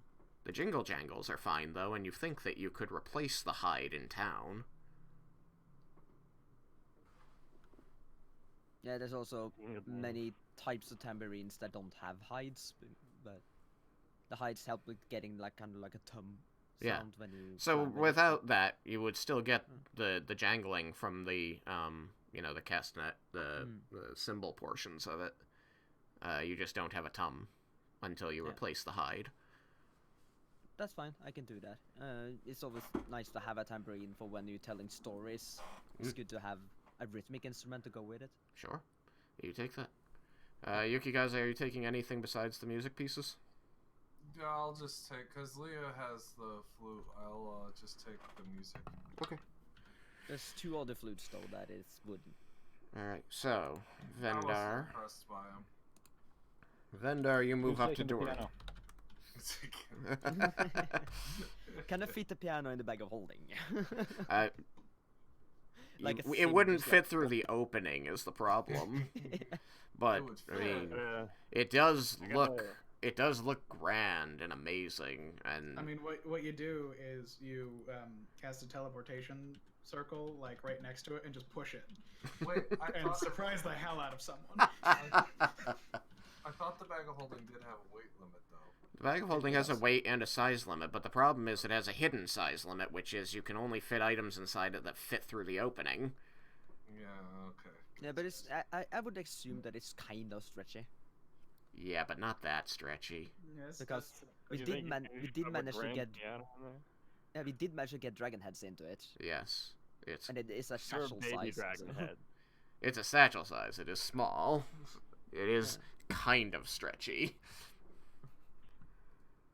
The piano is larger than a humanoid, so I'm not going to I allow was just that. joking about the piano thing. I was just pointing out the dragon heads. Alright, Vendar, you're investigating the store?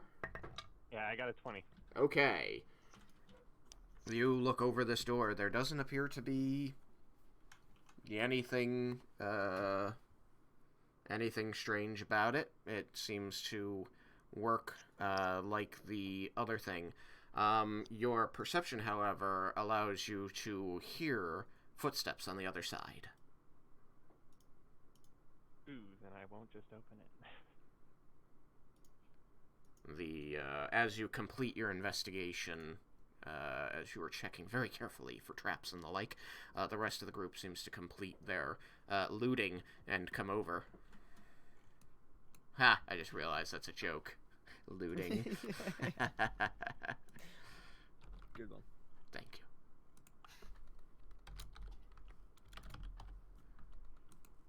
Raiken can have a triangle. I like that. So the group approaches you, Vendor. What do you tell them? I'll be like, tell them to be quiet with like I don't know, quietly say there's something moving on the other side of the door. Ooh. Leah, you're right next to Vendar when he tells you this. He seems hushed. Then I'm going to stop and listen. Okay, roll perception.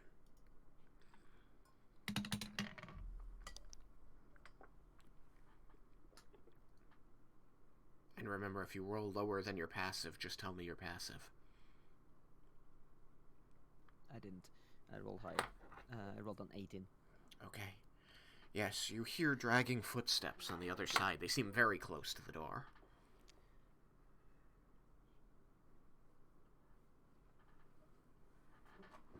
What did you say?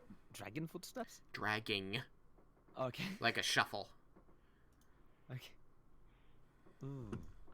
Maybe we can just ignore that door. There's probably something in it. Here. Okay, I'll try to get a Yukikaze and Raiken to for the door. Set up to.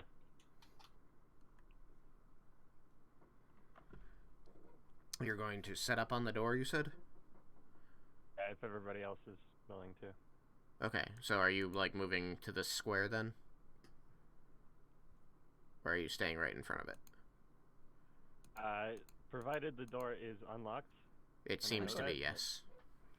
I'm going to back up. I'll move further into the hallway, just a little bit, like 2 steps. Like over here? In, like, row V, just above Raiken.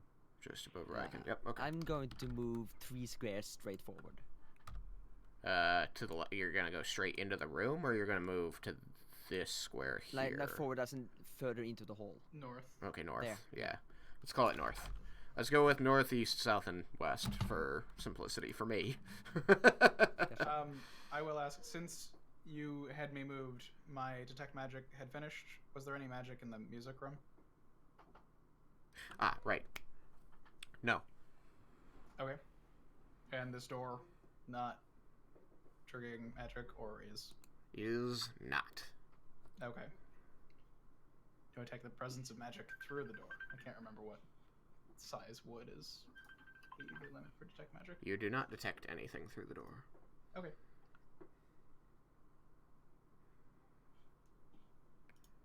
So everybody's cleared away from the door. Who's gonna open it? Or is it nobody gonna open it and you're gonna move on? I was hoping, I was going to try to get Yukikaze or Raiken, one of the tanks, to open it, and then I was going to have a arrow ready to hopefully get a surprise attack on this motherfucker. Alright, so convey that to Yukikaze because we can't talk to Raiken at the moment. I'm gonna have to. Raiken to T35. Hold on, Raiken did give me a command and I didn't notice. He wants to go right up to the door. Okay. Raiken to D35. Yeah. You sank my Raiken ship.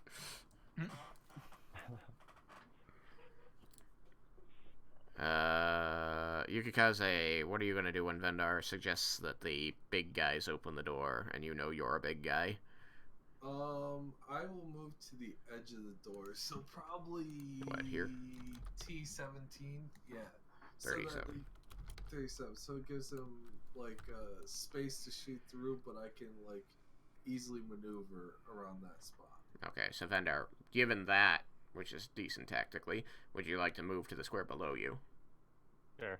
Okay. Because that'll give you cleaner shots, if and I there's anything to realize shoot.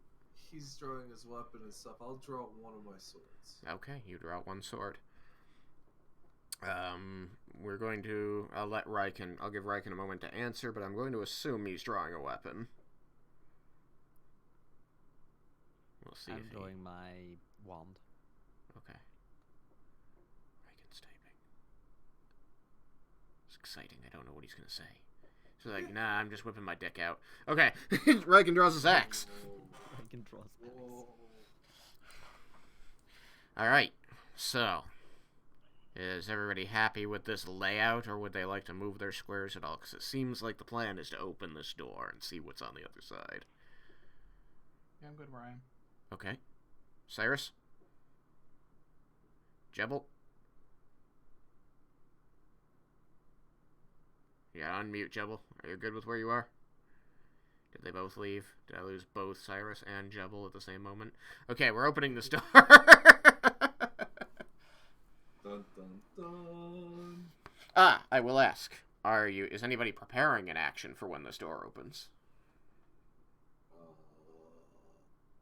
I'm preparing a dodge. Okay. In case something flies out. Okay, so you're dodging. Would a prepared action be a surprise attack? Yes. Or possibly, I should say. I'm gonna shoot an arrow at the thing as soon as I see it. Okay. As I see an enemy, I'm gonna shoot it. Okay. Well, I'm going to do this. Copy. And this is room 13. I said... Wait. I didn't take note of where that was selected from. 2 above the door.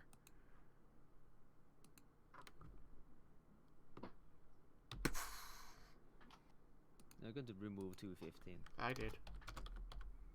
There you go. Look at that. See? Perfect.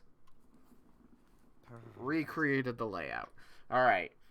So... Raiken opens the door when everyone's ready. Raiken opens the door and immediately everyone else runs away. I use Wandering Monster on Raiken. You use Wandering Monster. 1, 2, 3. Aren't you still playing Munchkin? Wait, I have never played Munchkin. Is that a thing in Munchkin? What? But you made a Munchkin joke last time. What's I know, but that doesn't mean I played it. Uh. I need to count. Damn it. 1, 2, 3, 4, 5, 6, 7. 1, 2, 3, 4, 5, 6, 7. Boom. Each of these capital M's is a mummy. Dun, dun, dun. Dun, dun, dun. Burn it. Burn it. Burner. This room. I'm gonna do it like this. Assuming we're rolling initiative, I rolled a 2 on the die, which is like the worst. That is unfortunate, my friend. It could be worse. No, it couldn't, because it could be a 1, and then I could roll again. It would be better. No, but then you just get another one. So those are torches burning. So, as the door opens, you see these monsters in front of you.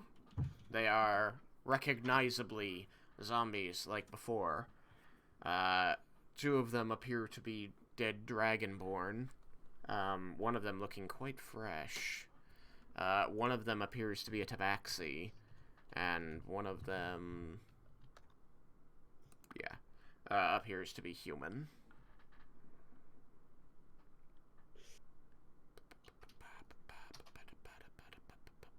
Excuse me. Half giant. Okay, so the room itself seems to be mostly pristinely kept, much like the other rooms. You will notice that there is a little bit of detritus on the floor. It seems to be whatever falls from these creatures as they move. This one in particular here, the tabaxi, you will notice is carrying a torch and seems to be lighting sconces.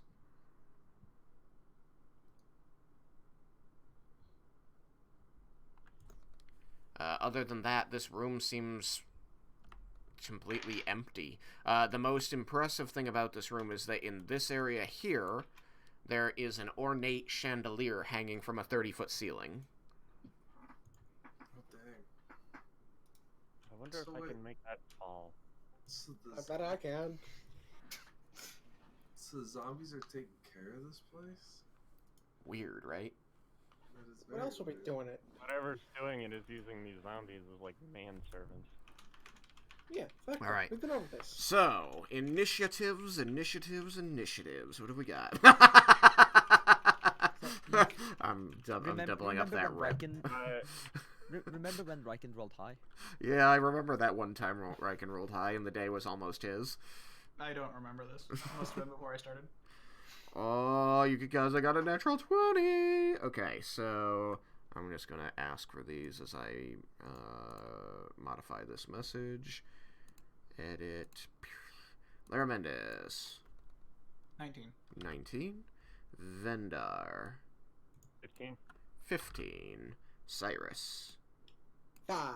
5. Raiken got a 1 or a natural 1, did he say? He did not. I'm assuming natural 1. Okay. I don't think he has a dex mod, so yeah. Is it just negative? Leah. 13. He clarified that one. 13. And Yebel. Yukikaze got a nat 20, which is a complete reversal from the last fight. Don't even. I don't even. I don't even believe it. It's freaking ridiculous. I didn't know you could Believe it. +1 like custom emojis. You can, That's even if you can't even if you can't use them, you can plus them. I was gonna write 22 on there, and then I was like, wait a minute.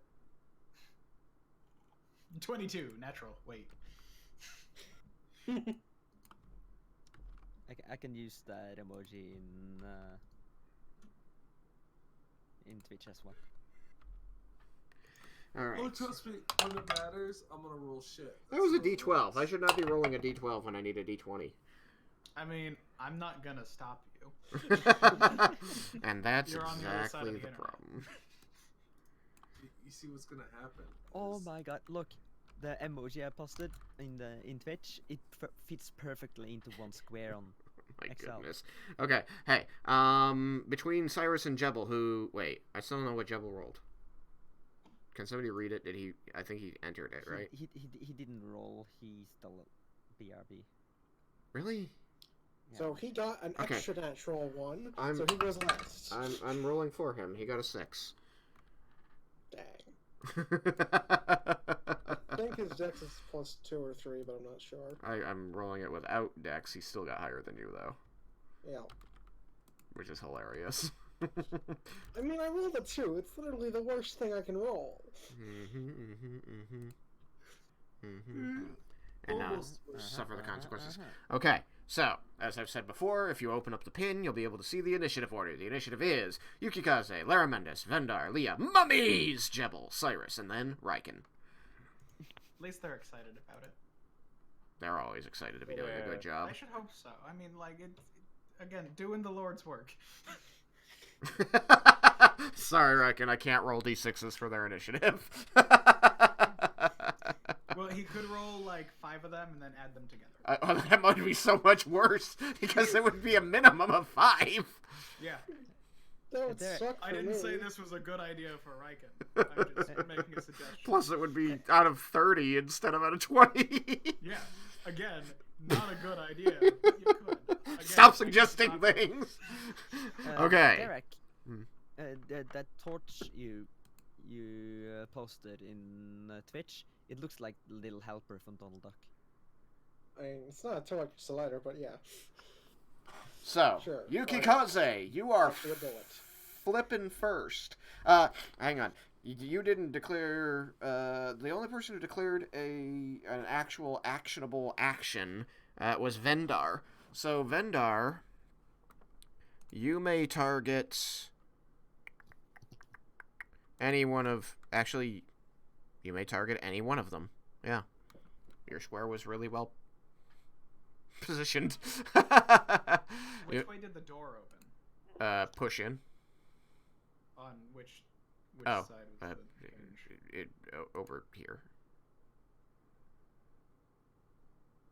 So it opened from top to bottom, from north to south.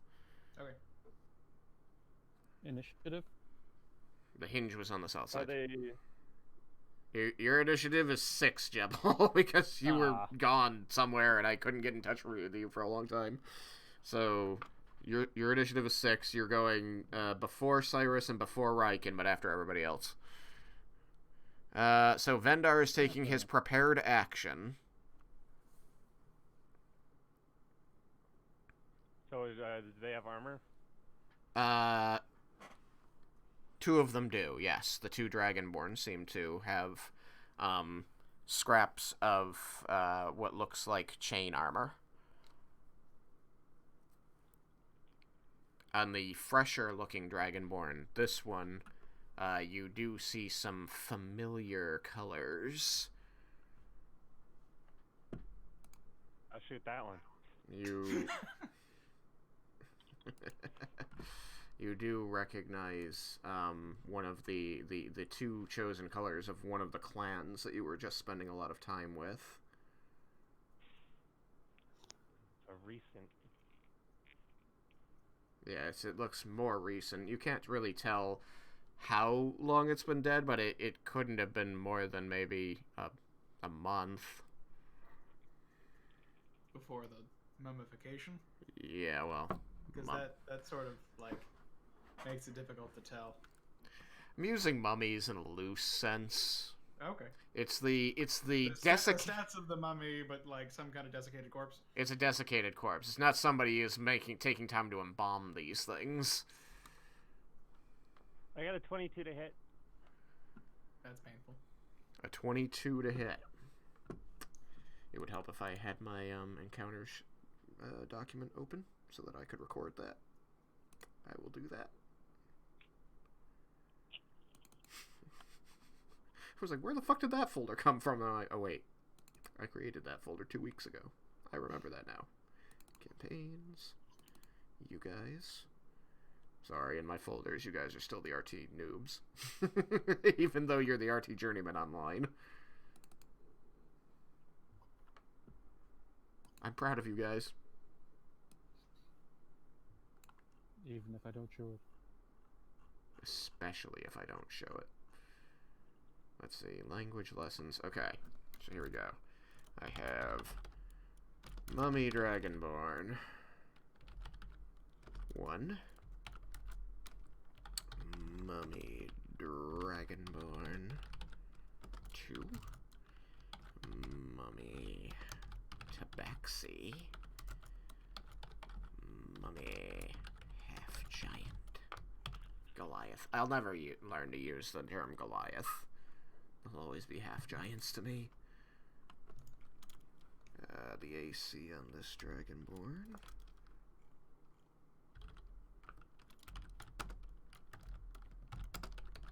HP is that. AC on this one.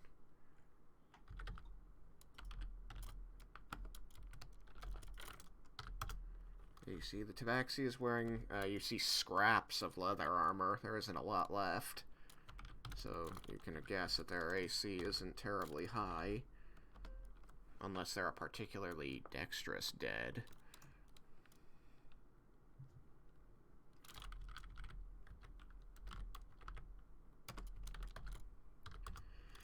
And the half-giant is wearing plate.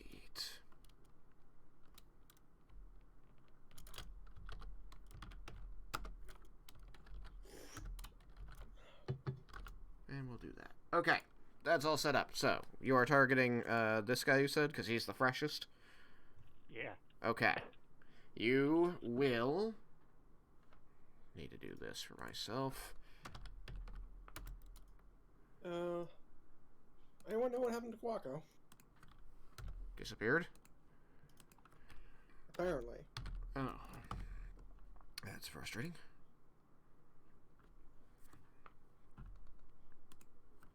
At least he's relatively low in the initiative. T G. Okay. That will hit. Okay. So since this is a surprise attack, I automatically crit. Hooray! Roll Both hits. critical, and because you went before him, you have advantage, and because you have advantage, you have sneak attack. So critical sneak attack. That's painful. Double all of your dice. Murder it. I remember back in the days when you couldn't sneak attack undead. Wait, And it that's made me a thing? sad. Every single 3/5. I don't think you could. No, you could crit. You could crit, but they were resistant to piercing damage. They were immune to cold and necrotic. They were. And I don't think they could be massive damaged. They could not be massive damage, so it didn't matter how much damage you did. You could not kill them in one hit. But yeah, And no you more couldn't post-haste. hit them with basically any status effects because Okay, they were so immune. that's- Magical piercing damage. I'm back. My internet cracked itself. Ooh, that sucks. I didn't hear the number. I heard magical piercing damage though. 57. That's a lot of magical piercing damage. That is a That good is- number. Are you making a fireball happen? I think you have a bow that does your that. magic arrow screams forth from your bow, striking MDB1 directly in the chest, and the brilliant light from the magic on the arrow seems to sear through it as it passes out the other side, and fully half of its torso falls to the ground, taking most of its armor with it. And It you just is said, still- Dude, what the fuck? It is still coming, even though it's only half a body now. Wow. He's quick for half a fella.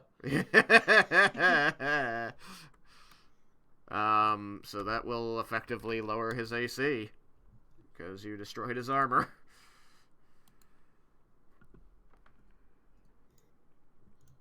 All right. After your prepared action, we will follow the initiative order as normal. Which brings us to Yukikaze. So, am I able to stick my head in and see how many there are? Yes. No one communicated that yet? Well, no, he literally, the door opened and he fired an arrow at the first thing he saw. Okay. I will take part of my action to look in, or whatever needed to do this. Look in and then come back and say, there are 4 mummies in there. Okay. And do I notice what Vendar noticed? Their races and their armor? Yes. So I noticed the one that has the colors. It's a dragonborn. The Yes, colors I'm are sorry, from I my didn't. clansman. The one Yes. that just got blown to chunks. Yes, the colors are now laying on the floor in a pile of rotting gore. Is that DB1 or DB2? DB1. He's still alive, right? So. Yeah. Okay. It appears that the colors are green and blue. Green and blue. Crap. When was Kinboshi. okay. So I will state how many there are, and then how much move will I get after I state that? We'll move you here so that you I'm can gonna see move- everything. I'm gonna move to So my 1, 2, 3. clansmen. Okay. So you used 15, and then 10. Alright, so you can move to the clansman immediately. So I will. You immediately note that the arrow that Vendar shot at him has torn his fragile body in half. And he stands there ready to swing at you with his one remaining arm. There is a mace in it.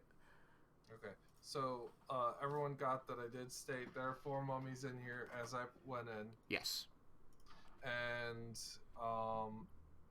am I allowed to strike? I forget if that takes anything. Are you able to what? Attack at all. Yeah. Okay. Yeah, you just moved and spoke. Yep. Okay.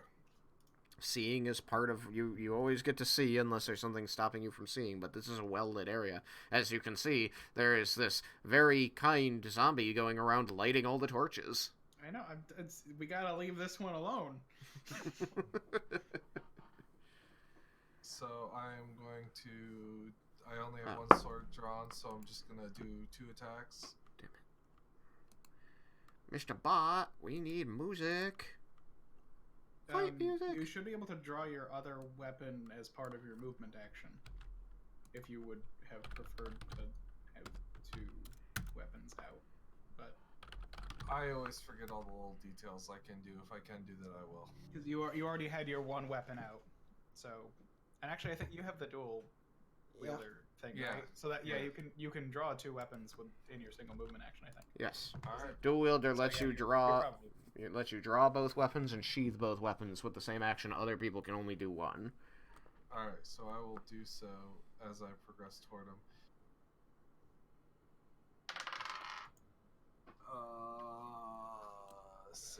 6 and 8 for the first one. Oh, and I'm also drawing my short sword for my second one. For the first one is 12 to hit. 12 to hit. Well, because Vendar's in there doing work, that will hit. Okay. And that's a D8. So 9 slashing. And as I strike him, I will yell, "I will release you, kinsman, from this curse." 9 slashing. 66. Alright. You may have inspiration. I already have inspiration. You may give it to somebody else. Ooh, who doesn't have take inspiration? it.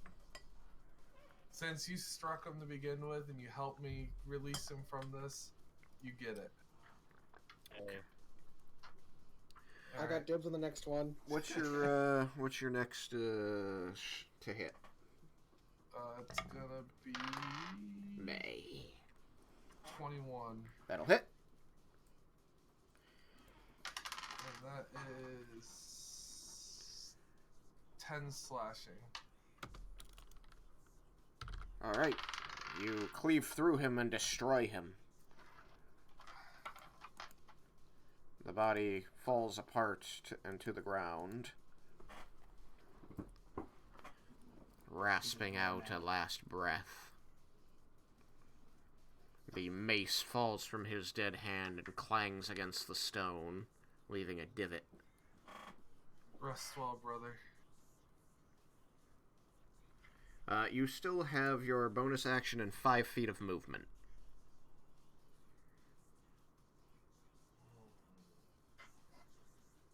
That would put me... I will... 5 feet of movement will get you here, here, here, here, here, here, and here. Yeah.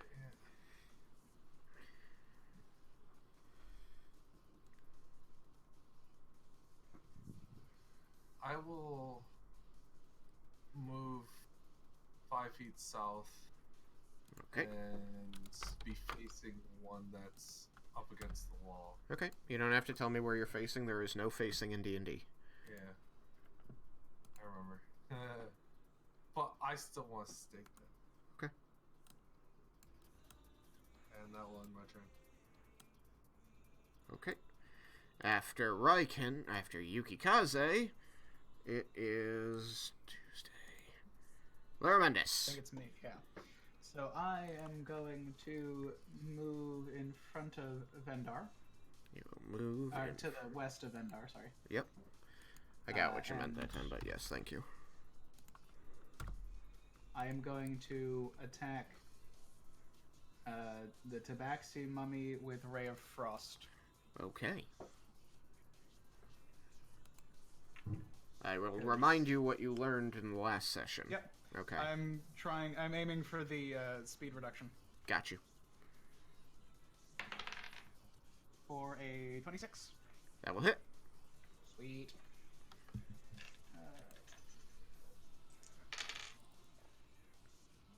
11 cold damage. Okay, you as And before. speed is reduced by 10 feet until the start of my next turn. Okay. As before, it is resisting the cold damage. Yep. Alrighty. Is that all you do? Are you moving anywhere else? That is... Are you going to stay in front of Vendar? I will take one step north. Okay. It's safe to move you because there's no colors or borders. Woohoo! So I don't have to retype it every time. Alright. So, Vendar! And oh, you took your prepared action, so you're spent this turn. Wait. No, that would have been last turn. Vendar! Yeah. Yeah, it is Vendar.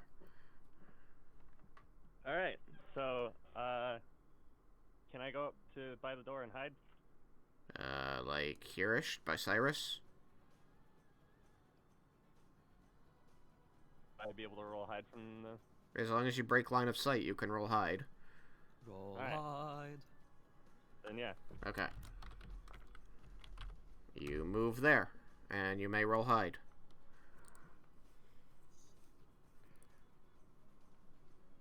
Roll it, roll it, roll it.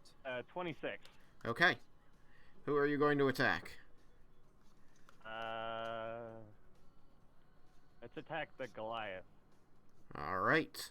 Oh, but he's being useful.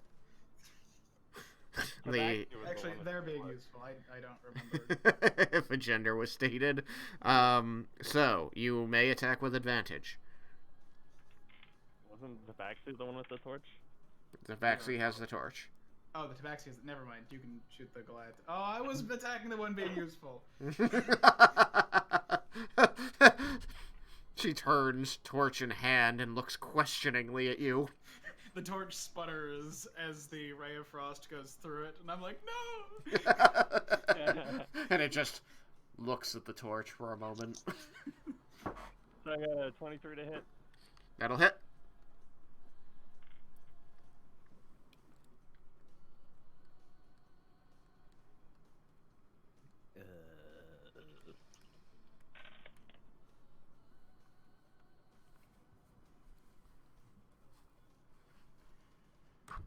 Uh, 30 magical piercing damage. Beware that this is still a surprise round, so if that means anything to you.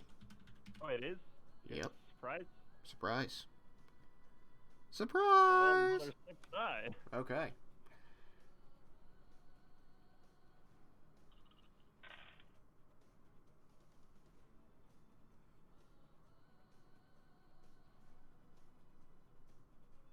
I didn't make my mummies immune to surprise. I made them immune to other things, but I didn't think about surprise.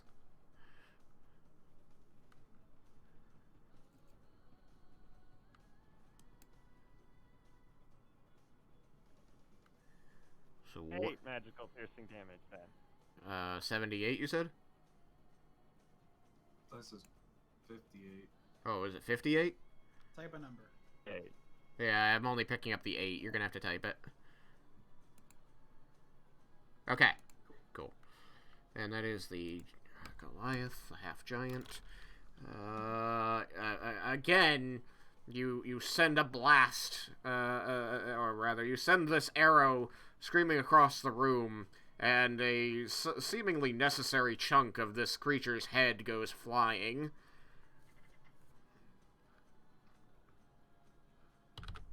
He is, crumbly.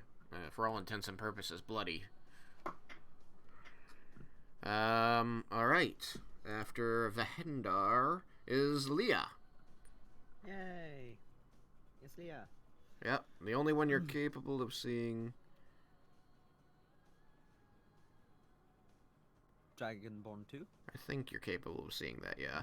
I don't have the, line tool that I'm used to having. My line goes directly on where it says DB2. Yeah, but this is the square. Then I'm going to have to move one, like 5 foot south. Okay.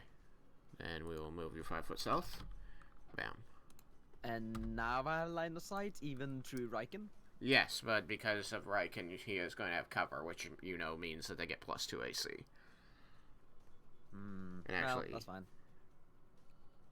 Because of Laramendus and Raiken, and the fact that you're small, they have superior cover, so it's +5 AC. I'm not small, I'm normal size. Yeah, I know. But you're young. But I'm He's still really normal size. tall, and you're, There's also, you could argue the door is partially in the way. So normal is a mathematical term. Yeah.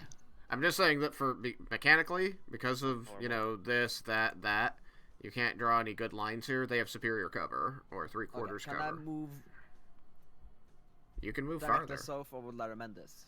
Yeah. So this Okay. is 5, 10, 15. Now I can see T6 and DB2. Yep.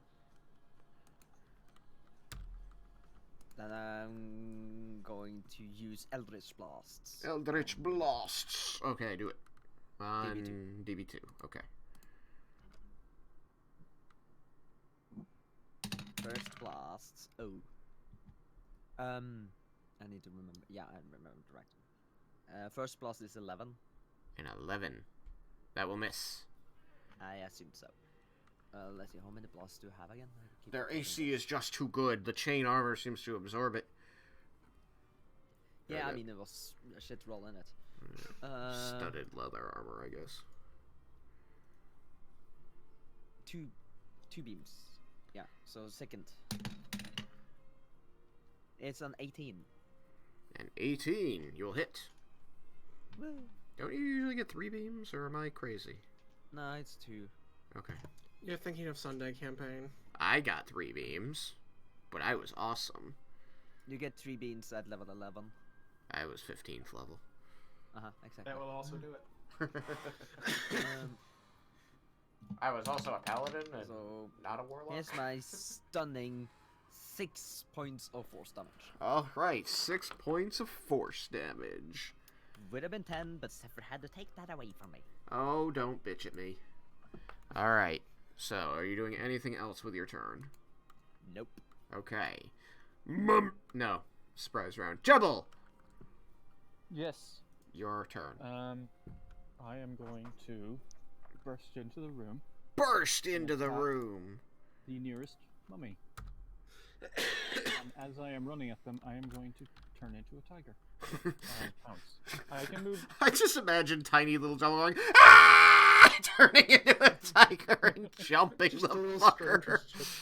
And he's like, I'm great. Oh, God. Oh, This that's is terrible. Jebel now. Jebel is a large creature. Thanks. Give him all cover. Perfect job. So That's why you have spell sniper. if I run 20 feet straight at them, I can pounce at them. Yep. So I'm going to do that. Okay. Straight though, means you probably can't pounce at DB2. Well, it doesn't say anything about if that 20 feet that he covers includes difficult terrain. It just says it has to be 20 feet straight line.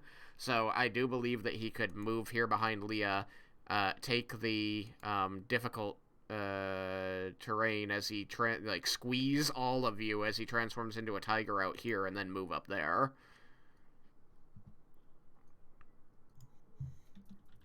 How far can the tiger move? 40? Yeah. Okay, so if you turn into a tiger here, this is 5, 10, 15, 20. Okay, so this would be 10, 20, 25, 30. Yeah, you'd be able to do it. Okay. You just know that he literally runs up between all of you and becomes a tiger, squeezing all of you in your squares. That's Raiken, Leah, and Laramendus. Oh, jeez. And then he pounces through the doorway onto the Dragonborn.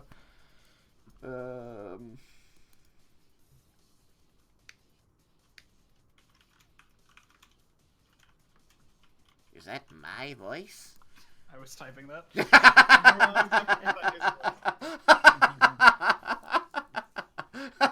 Oh, Sam.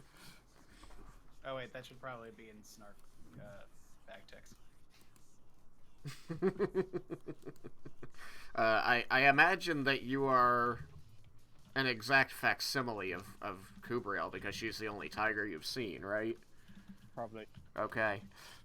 So Kubriel is suddenly in the room doing her usual pouncing. She doesn't have the lances and everything, though. No, I think that they wouldn't be removable, but he's never seen another tiger, so as far as he's concerned, they're part of the tiger. Fair enough. Because rule of funny. Yeah, no, fair enough.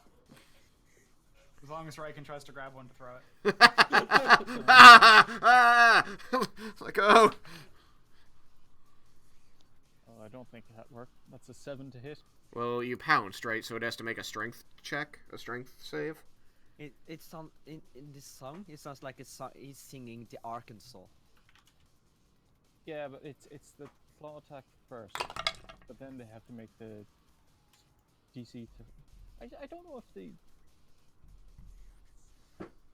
Do they have the same? Yeah, also they have the same. And then DC it hits it with a claw attack.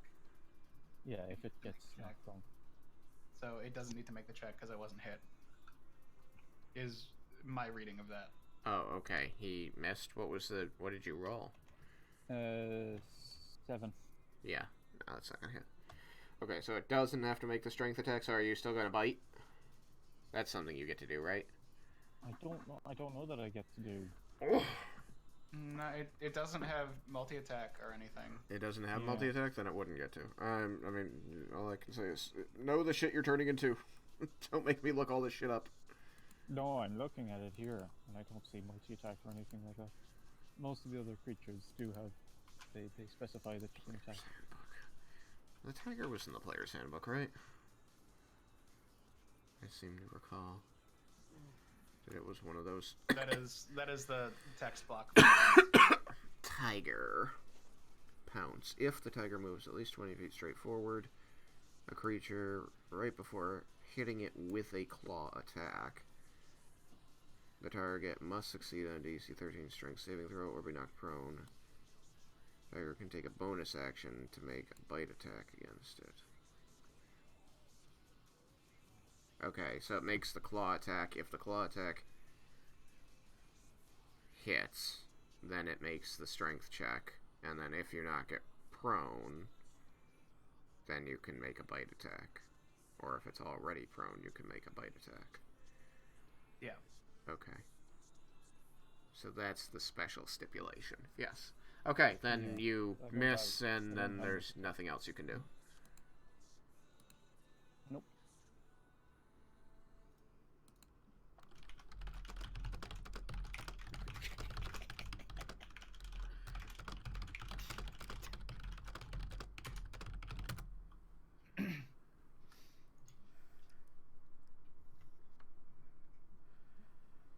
Alright then, so after Jebel turns into this tiger, terrifying, but does not manage to land a hit, it is Cyrus. Oh, hey, I can do things? Crow. Yeah. Cool.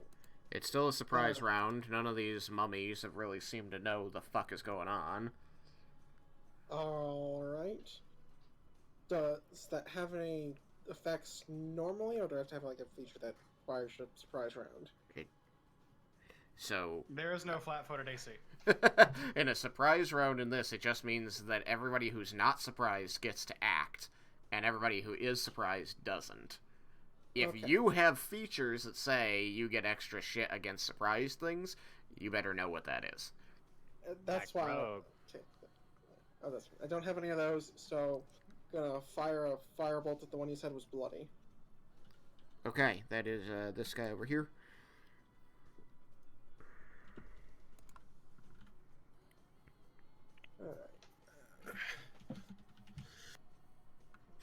It's funny, the other two have very similar HP. So I rolled poorly. I got a 9. Oh yeah, that totally doesn't hit. That is poor. I rolled a 2. Again. Poop and scoops. So I was reading it. just out of my gonna book. back away, like around the corner, make sure there's some stuff between me and them. As a tiger. So I'm just gonna move to 1 square south of Vindar. 1 square south of Vendar, Cyrus says. You Heidi bastard. Well, great job there, man. You coward! We're all counting on you. That was a mistake. Raiken finally gets to go. Let's see what happens when Raiken attacks. He has to squeeze past his own tiger.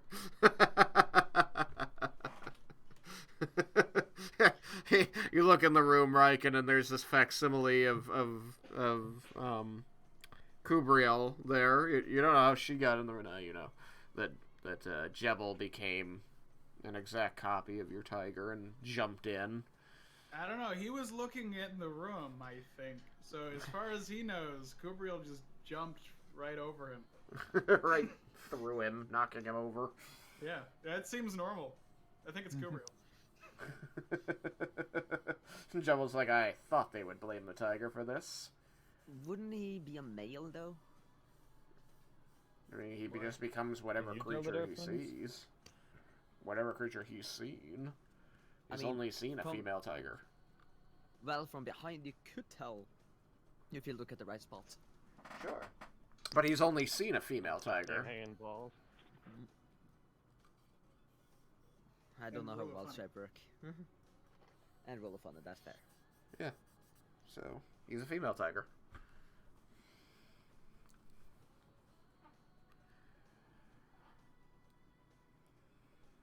Big old tiger butt right in your face as it's trying to attack the zombie. Right in Raiken's face. I am not getting any response from Raiken via text. That is sad to me. He's writing right now. Okay.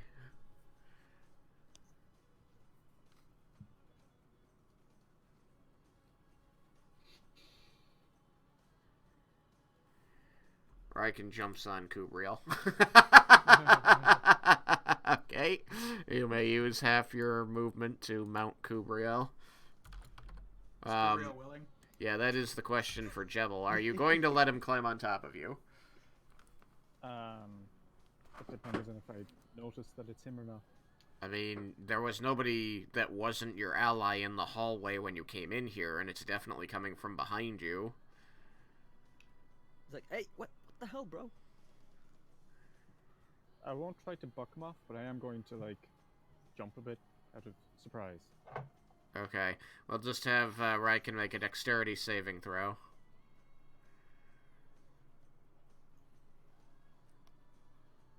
Well, Leah's like, raising a finger, trying to say something, and like, well. Alright. That's already happened. There it goes. Alright. You managed to stay on with your 13 on your dexterity saving throw. You are now mounted on this tiger. You may attack the creature in front of him, but only with your equipped weapon, since, oh no. I mean, there is a lance there. Are you gonna try to draw it?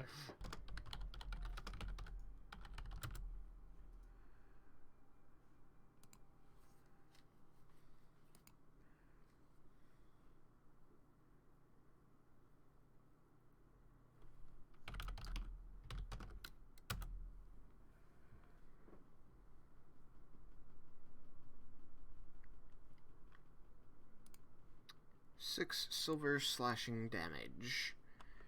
Alrighty. It takes that. Do you get a second attack? No smite. Okay, you may make a second attack.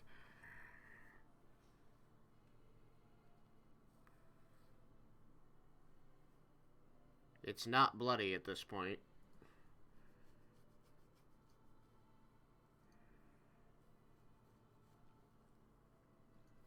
It seems in good undead health, one would say. You hit with a 23.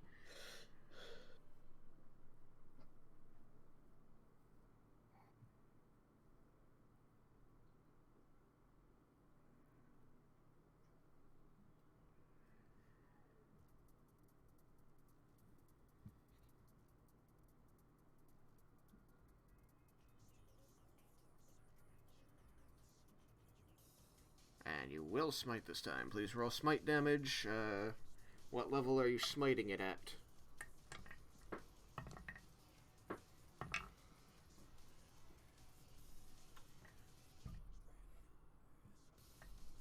Level 1. Okay. Please roll 2d8s radiant damage.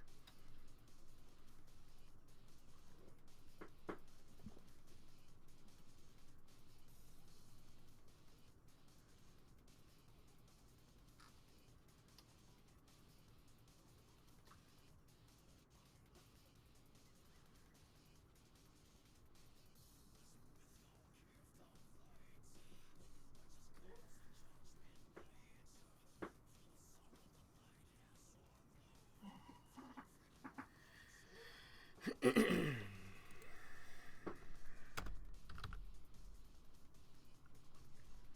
see here. Mummy.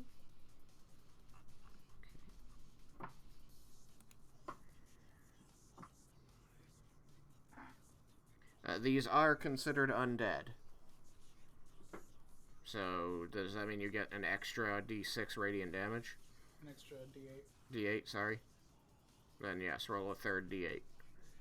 I always forget about that. That if you roll it against undead, it automatically gets an extra d8. Undead and outsiders.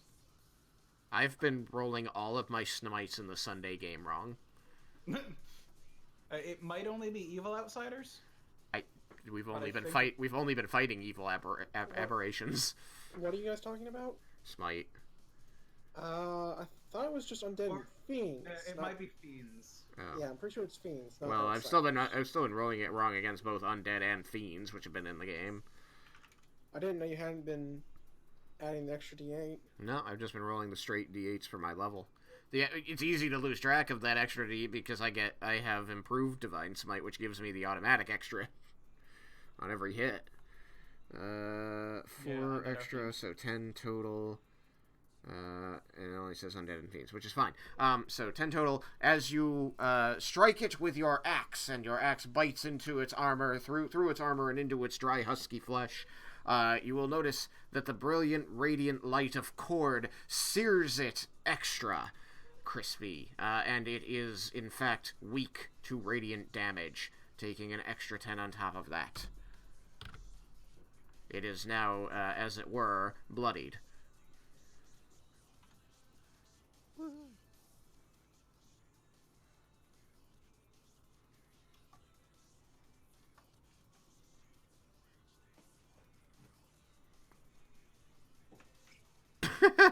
And for some reason on the first one, I did a count up instead of a count down, and didn't realize it. I usually do HP counting down. I lost my mind there for a second, because it started with 57 damage, and so instead of subtracting 57 from its HP, I just wrote down 57. Mm-hmm. Okay. Which is fine, it's still dead. Light show. Okay. You smite it, deal extra damage, it goes bloodied, its arm falls off, and that's the end of your turn. Which brings us around... Excuse me. That's not the program I wanted open. Raiken's done. Yukikaze, it is your turn once again. Great. I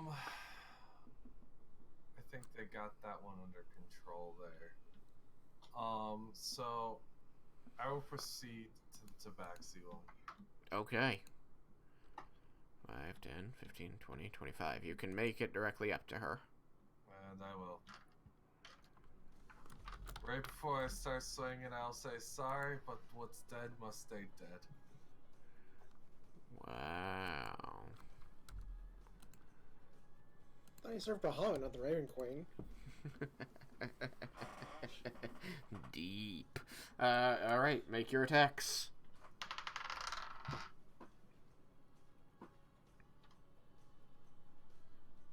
8 and 8 is 16. 16 against the Tabaxi will hit.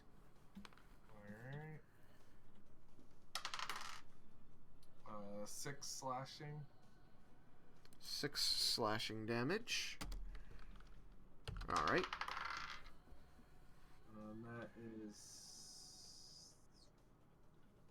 Remember to state if it's magical or non-magical damage that you're doing. I am. That's what I'm making sure I state. Well, you didn't state it on the last one. Because both the first two attacks were my main hand, not my offhand. I know, but if you don't say magical or non-magical, I'm going to assume non-magical, but I'd prefer you said non-magical. Oh, okay. You want me to state when it's not? Okay. Yeah. That way I know you're not forgetting. Oh no, I'm not forgetting. No, make sure I say I know, but I have to assume will- you've forgotten if you don't say non-magical. I'm just saying, say non-magical when it's non-magical. I get you from now on. Okay, okay. 25. 25 to hit. Yep. Alright, that hits. Alright, so that's 7 non-magical slashing. 7 non-magical slashing damage. And last, but not least, is a 28. That's gonna hit. And, oh wait, this one's a d6, I think. If it's the short sword, yes. D6. 10 magical piercing. 10 magical piercing damage. Alright. Very good. You land 3 solid blows on it. The last cutting deep into it, and you see the magic searing away its flesh. Alright, after Yukikaze is Laramendis. Okay. Big tiger in front of you, with a Raiken on top of it. There is indeed. Do I have line of sight to the Goliath? I mean, through Raiken. Spell sniper. Yes. Cool. I am going to shoot that one with Ray of Frost. Okay. For another 26. Nice, I'm you rolling hit. a lot of 17s. You hit. I'm sad that this is gonna be my best rolls, because combat is not where I want to be rolling super well. Yeah. For 11 cold. 11 cold damage, which it seems to resist. Yep. And then reduced by 10 feet. Yep. Which is good, because he's big. Yep. Alright, after Laramendis is Vendar.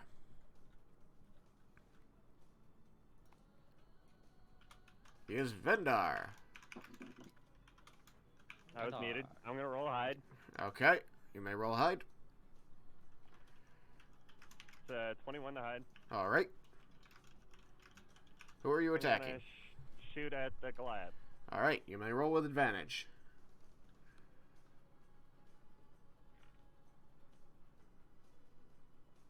$22 to hit.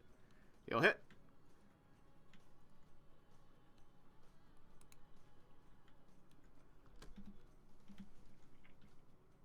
It is no longer surprised. Or auto crit.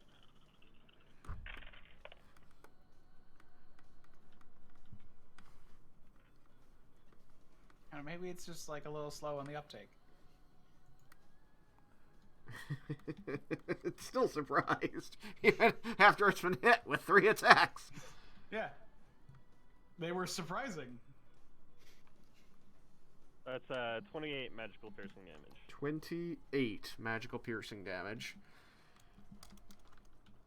28. Okay.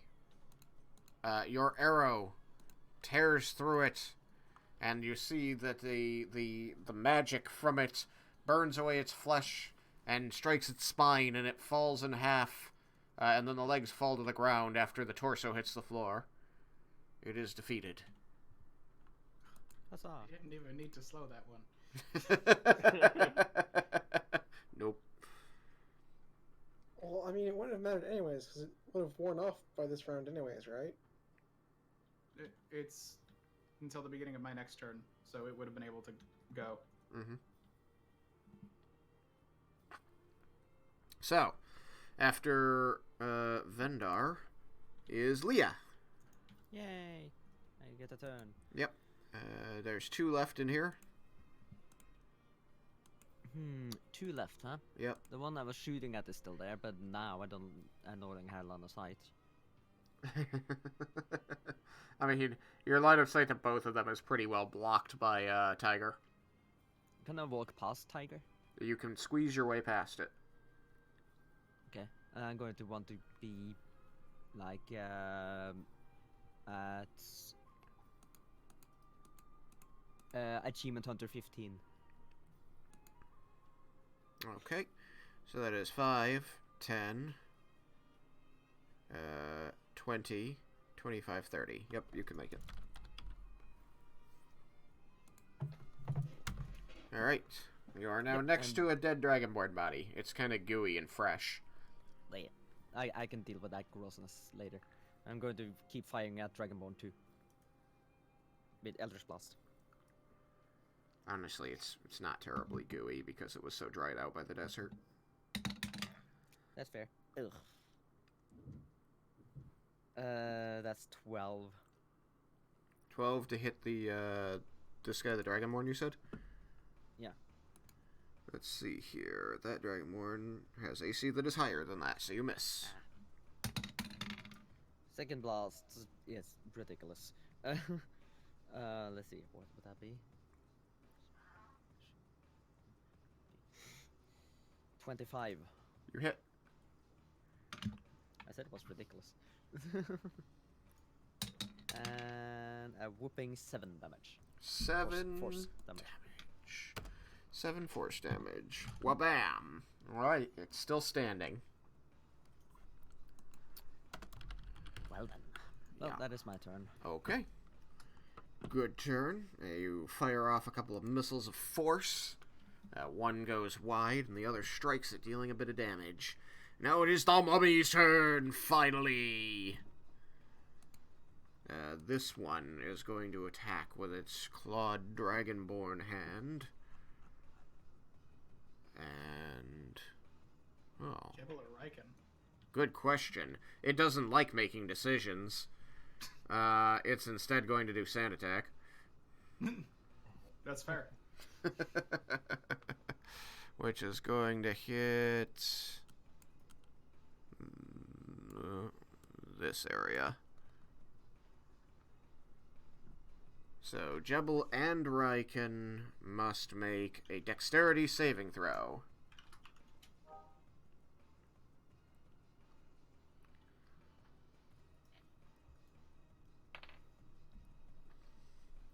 I got a big old 9. Okay. Including the bonus from Raiken? A big old 12. Dude. Not that I think that matters, but it's important to keep in mind. What did Raiken get on that dexterity saving throw?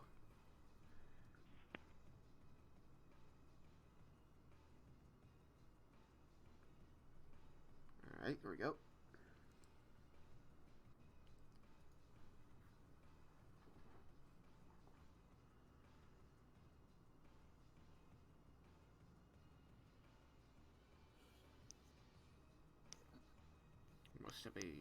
Must be a big number.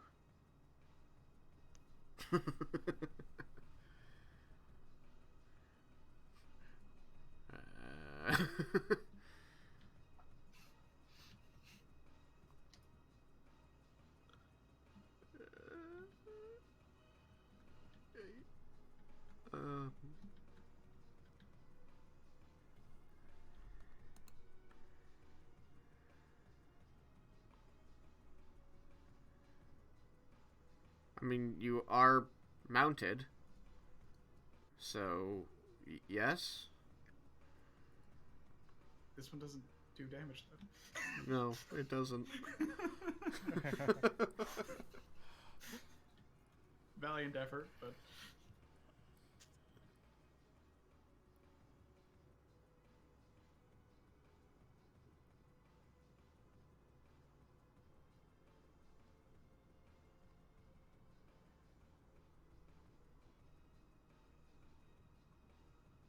Sure.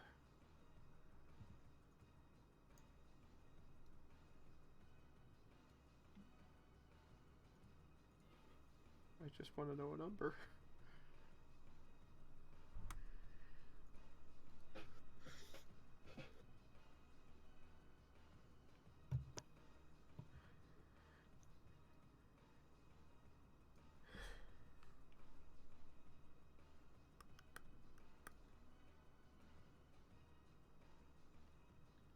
Okay.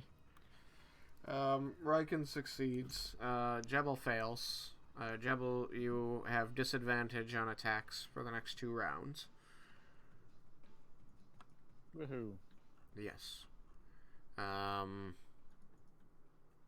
This one doesn't need to go anywhere because Yukikaze's right in front of it. It's going to make a attack against you with its clawed tabaxi hand. Does a 27 hit you, Yukikaze? Yes, it does. So close. Yes. Okay. That's going to be 8 points of non-magical slashing damage. That means I take 1 less.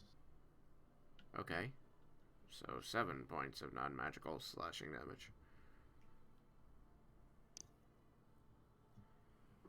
And then it's going to attempt to bite you. Does a 20 hit you? No. Okay. It misses with its bite attack.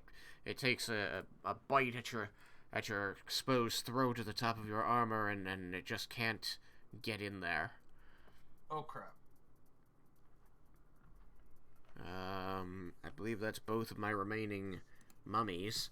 So that will bring us back to Jebel. Yes. Remember, if you're attacking with your tiger form, you have disadvantage. Yes. And I can only do the one. I believe you can either claw or bite. I am going to try to bite. Okay. Disadvantage.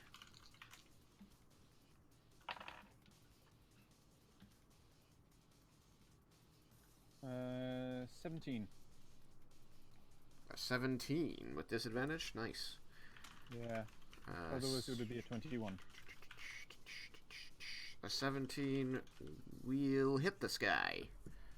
Hooray. So that's 5 magical piercing damage. 5 magical piercing damage. Okay. Still standing. It's bloody. Or, you know, whatever you want to call it. At the end of your turn? Let's see, what can I do as a bonus action? Bonus action. Yeah, that's it. Okay. Then it is Raiken's turn.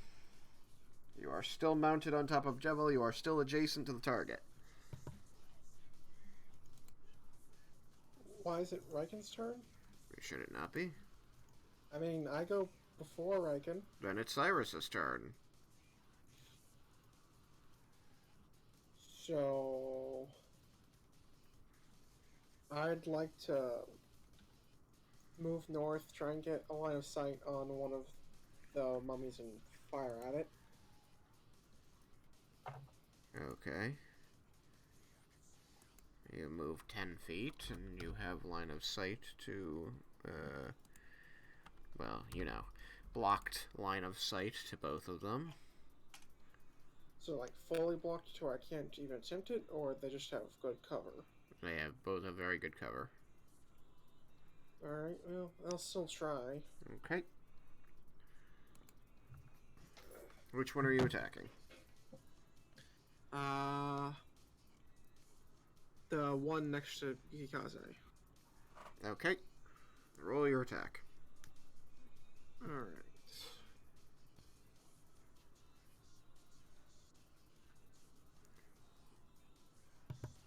I probably missed 16.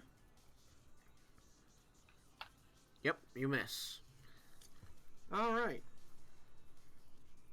Well, That 3/4 cover is nasty. yep, I need Spell Sniper. So, that was a thing.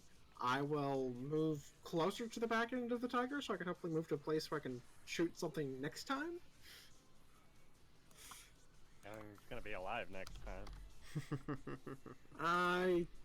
Things have gone poorly before. Alright, now it is Raiken's turn. Raiken, you may roll attacks and damages.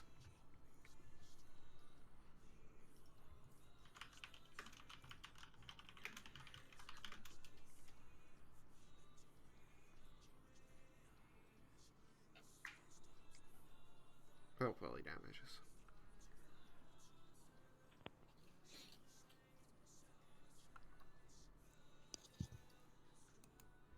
Alright, 25 will hit.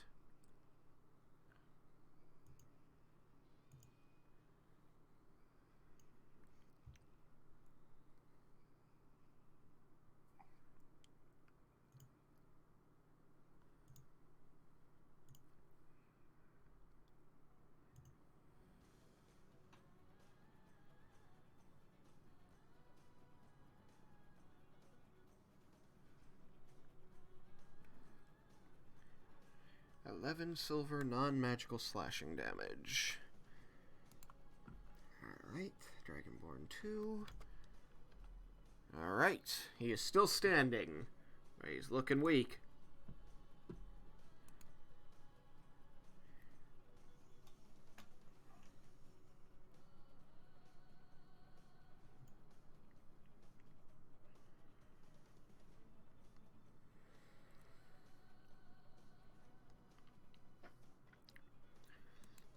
$12 to hit, you say. That will miss. Is that the end of your turn?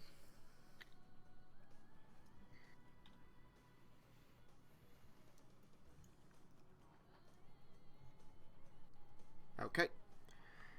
Then, after Raiken, we come back to the top of the order, and it is Yukikaze once again. Kill it.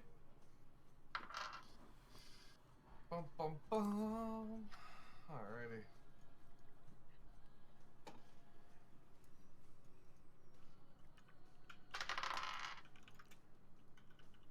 $18. You hit. Ooh, 12 non-magical slashing. 12 non-magical slashing damage. Nice. That's like a win. Yeah, I know. I didn't have a good slashy noise. Sorry. Gotta go back to the samurai jack. 19 for the next one. A 19, that will also hit. Okay, this dice is being too nice to me. What's gonna happen later? I don't know. You were rolling all like 6s and 7 damages. Yeah, well, I got another 12 non-magical slashing. Okay, alright. Alright.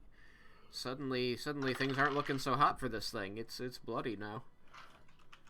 And the last one is 20 to hit. It's gonna hit.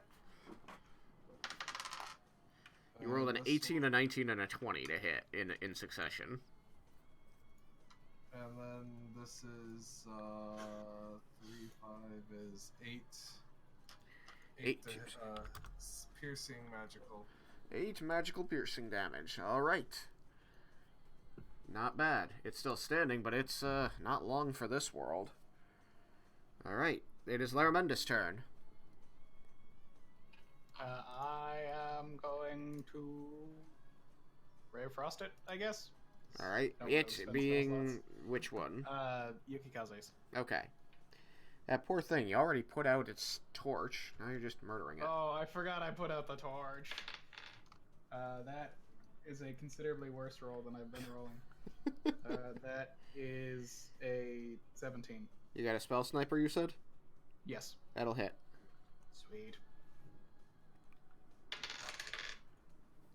14 cold. 14 cold damage, which it resists half of. Yep. So it is still standing, but it is slowed. But they're all but it's next to something. I'm not expending a spell Tries to slot. run. To do firebolt.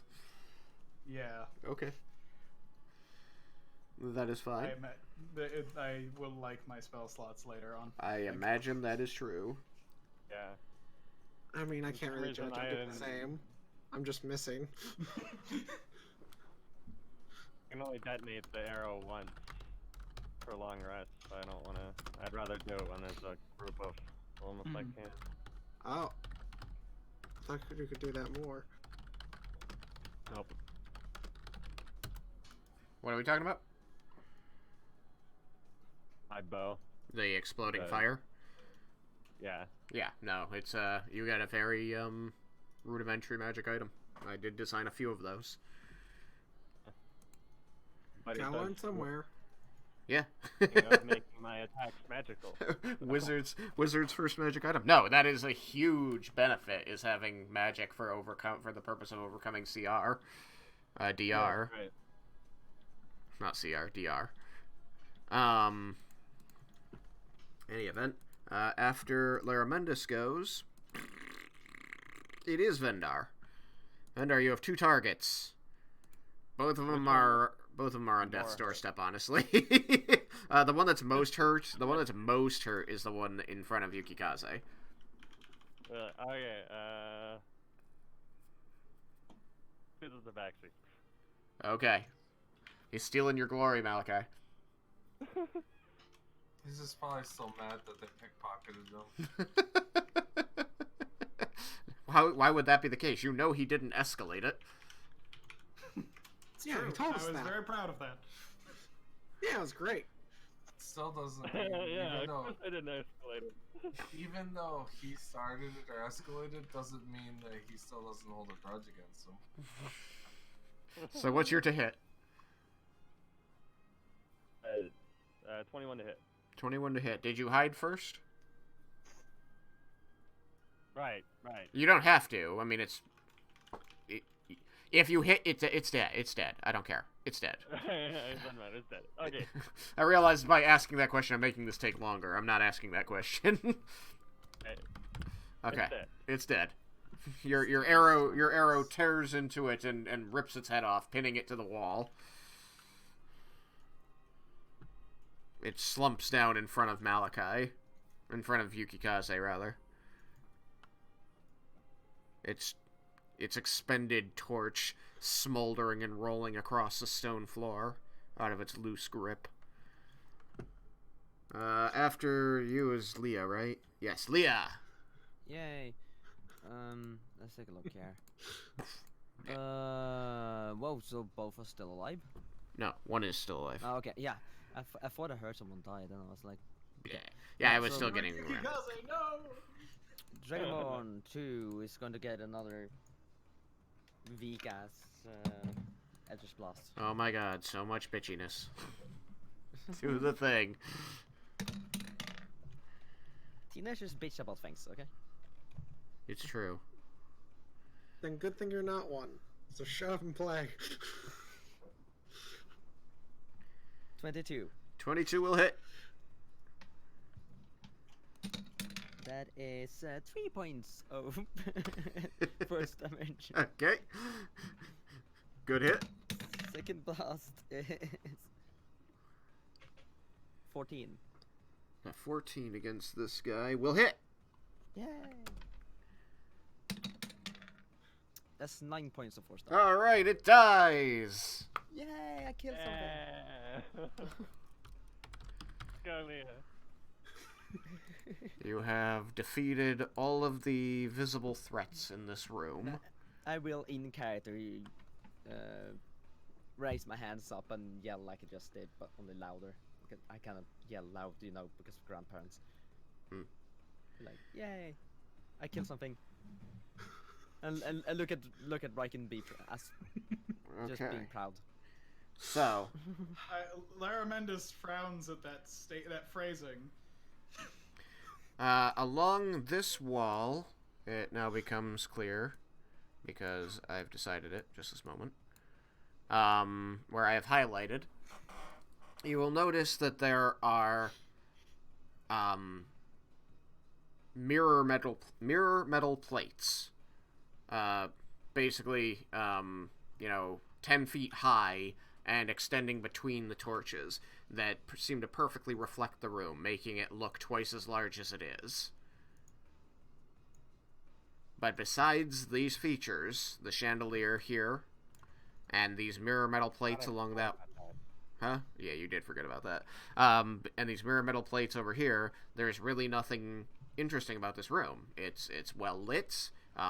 It's decently large. It's oddly shaped. It does exit to the other side of the eye door. It does. There is a door over here that you can see. It seems to open similarly to the door you just came in, where it's a latch. It seems to open inward. But besides these mirrored plates on the wall and the chandelier, you cannot determine what the purpose of this room might have been. Can I recover my arrows? How many arrows did you fire? 4. 4.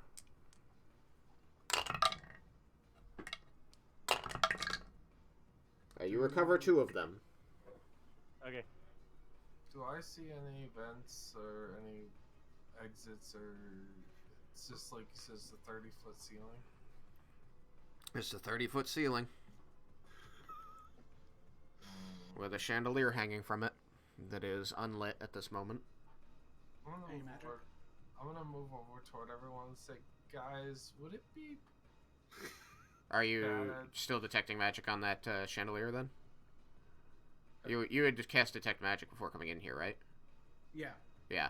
No magic. However, there is a odd lever here in the wall. It seems to be a metal rod sticking out of a small slot.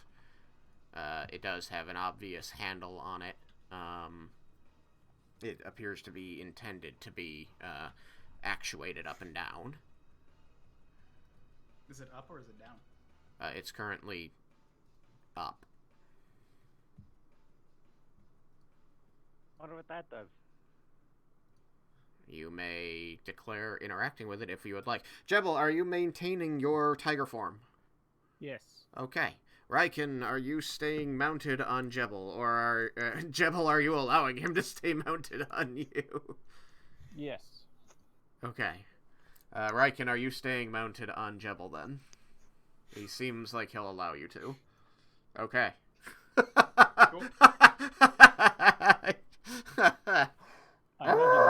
Okay. You're gonna get back to Cobriel and she's just going to smell you. I see how it is. No, not like we're still within what is it, a mile? Yeah. So he's like talking to Kubriel and she's replying, but there's like really a lot of confusion about Kubriel. What are you doing? Why are you going this way? What are you talking about? Well, There was a mouse. Wait, what?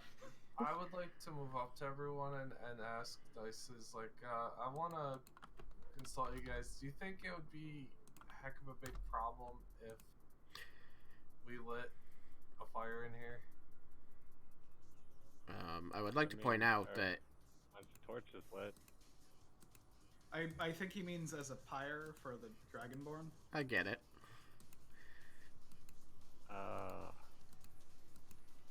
Have you got wood besides these torches? Or are you just gonna pull down all the torches and just like lay them on top of these 8 torches? I use the other corpses as fuel. I don't know if I'd want to do that though. Put the other corpses on top of my tent. Well, you would put them underneath. Underneath and put him on top? Yes. Is that a reasonable thing to do? Would that help? I mean, it would work better than the other way, especially because the other corpses are drier. More kindling-like. Well, if you guys would spare me the time, I would like to do this, because I don't want to just leave one of my clansmen's corpses just lying around. If you don't mind. If you want. We can attempt this. I would like to, if you guys will allow it. It sounds like there isn't any objection. Okay, then I'm gonna look at the lever. Okay. I'll proceed. I'm going to not stand under the chandelier when he goes to look at the lever. What does this other door look like? Is it to 5? I'm just gonna border this. That's the chandelier. So yeah, I'm not standing under there. I am going to spend some time investigating the mirror and looking back and forth to see if there are any discrepancies. Okay. If they're all up there, Tristan, Roll investigation. I will move all the bodies. Found a mirror. On Okay, top good job. of Where the Okay, you're gonna move all the bodies. I'm gonna move up with Larry Mendes and look in the One mirror. square below the tabaxi. I'll move everything down there. One square below the tabaxi. So I'll move them down into that corner. How big is this mirror? I think it's the entire wall, isn't it? Yes, it is. The only segments of the wall that it does not cover are the ones where the torches are. They're individual plates. It doesn't appear to be coated in glass. It just appears to be highly polished metal plates. Cool. As I look through it, I'm going to be aware of how the fighting earlier, like last session, caused my hair and my dress to be kind of uneven, and I start to fix myself. Yeah. I will be waiting over there. If Vendar's gonna click that switch, I wanna wait before I light this. So, can I try to determine what the switch is connected to? You may roll investigation to attempt to, but I will tell you that it's really not going to yield anything because it does seem to just disappear into the stone. Alright. It's the chandelier. I will wait until everybody is the way. If they are. I think they are, right? I'm gonna be outside of it. What? Leah, where are you gonna be? I mentioned that earlier. I'm looking through the mirror next to Mendes. Okay. And Cyrus and Jebel Raiken, any preference on location?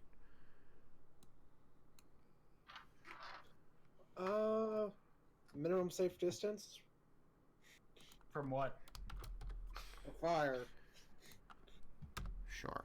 You're on the other side of Vendar then. That's a funny one. Oh my god. All right, you're gonna pull that lever down from its up position there, Vendar. Yeah. All right. You pull it down, and as you do so, it resists you some. It seems to have, in an arc, it seems to rotate, as though it's pivoting over a fulcrum. And it seems to move about a foot total, and it's sticking about a foot out of the wall. And you shift it slowly. It grinds down from position A to position B, and just before position B, in this case, it's going to stop and really resist you for a moment, and you put a little extra oomph on it, and it goes ka-chunk, and you're going to hear a whirring kind of noise and a kind of zzz, and after a moment of that kind of getting louder and louder. And when I say louder and louder, I mean it starts as like a low hum, sort of like, it sounds like a swarm of bees, and it gets loud enough that it feels like maybe you're, 10 feet away from a decent-sized hive of bees. All of a sudden, there's going to be a loud pop that echoes through the room, and the chandelier is going to burst into brilliance. Whoa. Is it magic? It is not. I'm going to jump from this and hide behind Larry Mendes. I'll just do it like that to indicate that it is illuminated now. It is an amazing sight to behold because it appears to be glowing with magic light. You do not see a flame anywhere. But Larry Mendes detects no magic. I will say, looking at it, that isn't magic. For doing that next time. The light that it's giving off, each of the, there seem to be nodes throughout it. You looking close, you can see that it is a network of thin metal rods connecting the whole structure with chips of glass of various sizes and shapes and facets cut in them dangling from it, like any chandelier would. But rather than having candles or torches within to be lit, it seems to simply have these glass beads that are giving off a flickering yellow light, the like of which you've never seen. It's almost like candlelight in its unsteadiness, but it's a much brighter hue of yellow rather than orange or red. And it's not the usual cool blues or pure whites of magical light. And it's not steady like magical light is.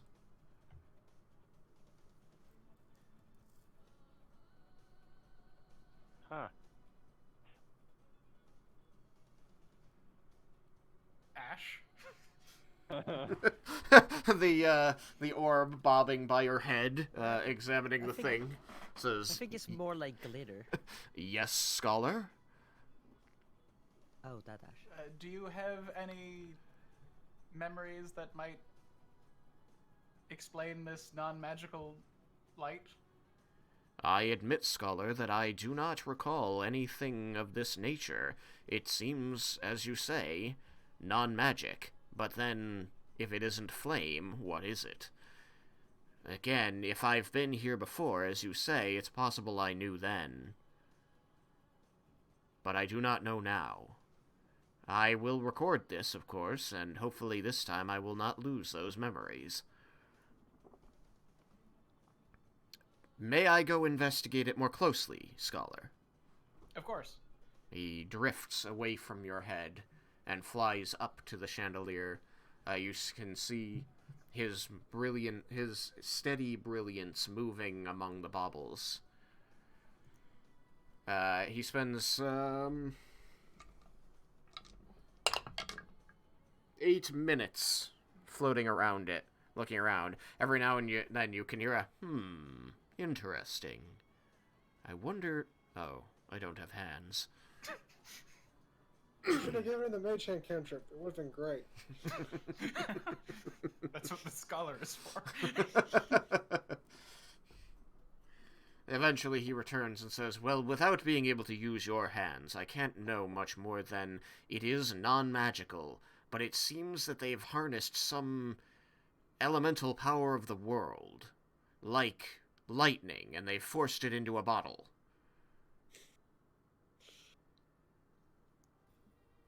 Interesting. I am not sure where they got the power of lightning, or how they can control whether it is in that bottle or some other bottle, but that is what it appears to be upon visual inspection, scholar. Come on, Do Larry. they have an just say elemental it. trapped somewhere? Oh no, why did you just say it? Shocking. This is a shocking development. Larry Mendes hasn't really been one for puns, has he? I believe if they were using an actual elemental, it would still appear as magic, scholar.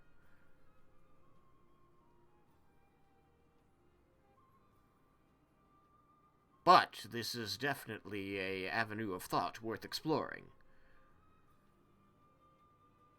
He begins loudly ideating. I will smile. he stops ideating and says, "Oh, well, of course, scholar." I'm gonna start the flame and then start praying.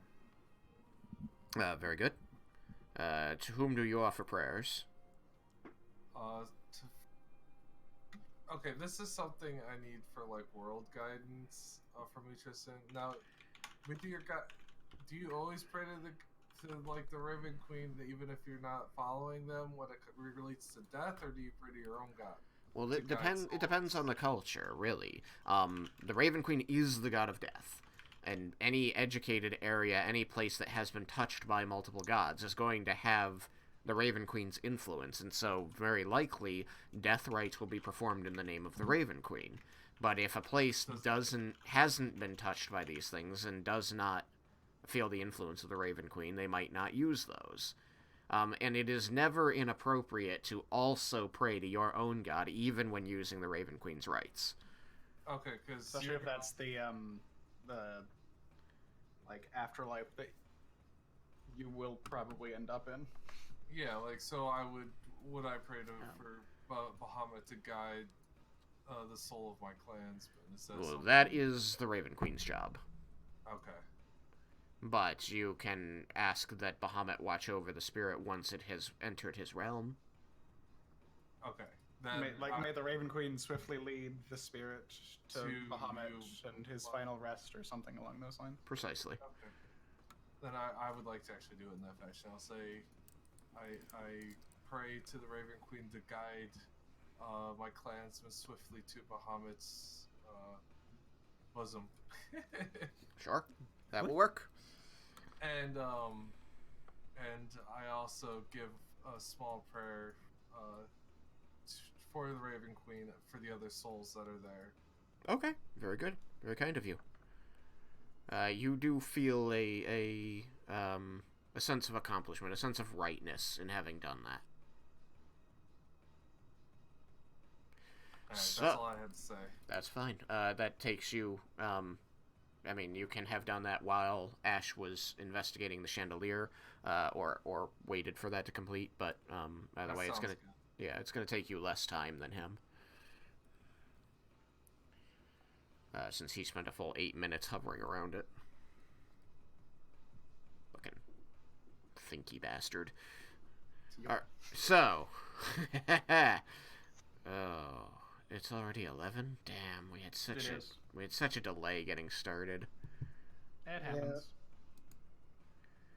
Alright, so we can hold it there, or we can venture through one of these doors. Can I just say what Jebel is doing? What is Jebel doing? He went to check that door on the west. The 2-5. 2-5. Yeah. Okay. With Raiken still on his back. Yeah.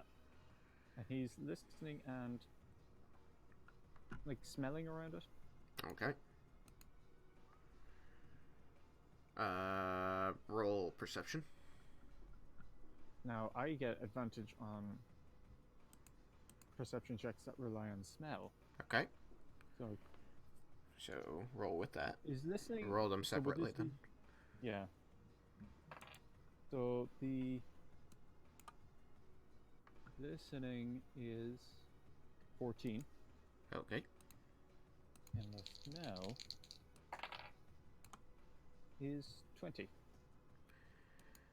A 14 and a 20, you say? Yes. Okay. Yes, you do, hear and smell, more, zombies beyond this door, more mummies.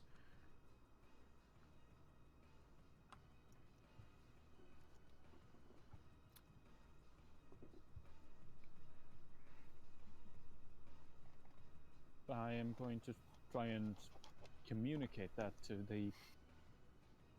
everyone else in some way. Alrighty. How do you do that? Runs up and starts roaring at us. Ah! I bare my teeth and Got it! Multiplied. Just stretches out and it's like, oh god. Long cat is long.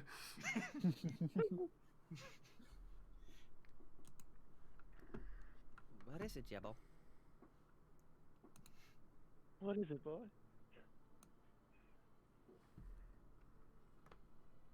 was that in character? I saw you change. I was looking at your direction.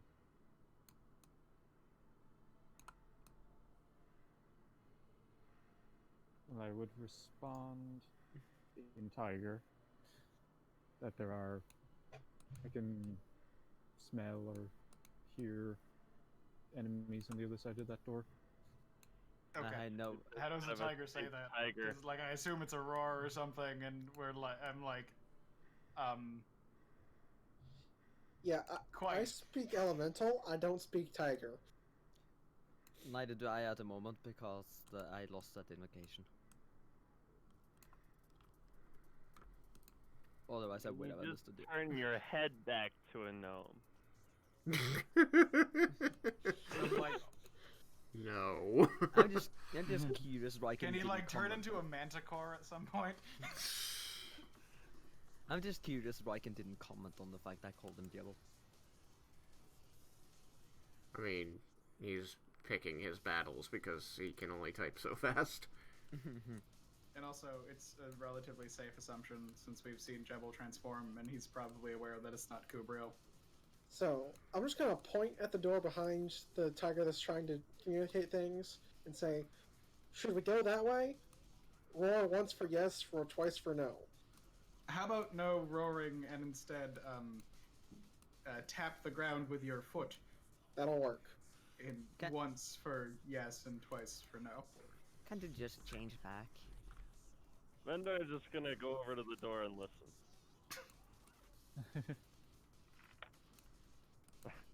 At a 25. I am going to. Can I write the words enemy?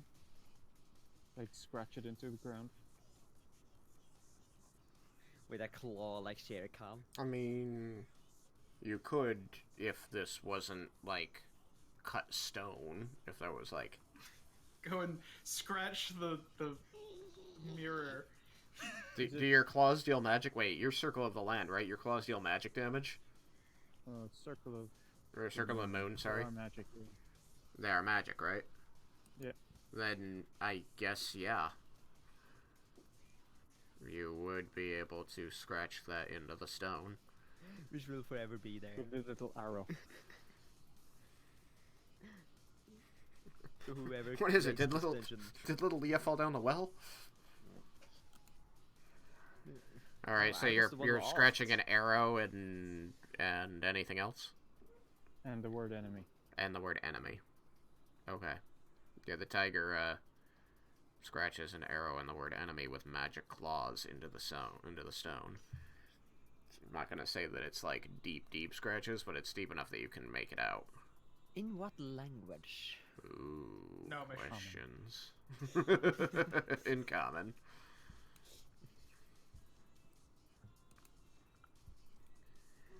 In Elvish, I'm practicing. Yeah. I didn't teach you the Elvish word for enemy, only the Elvish word for friend. It's But then you important. teach not. Because if it negates friend... The Elvish word for friend, and then just cross that.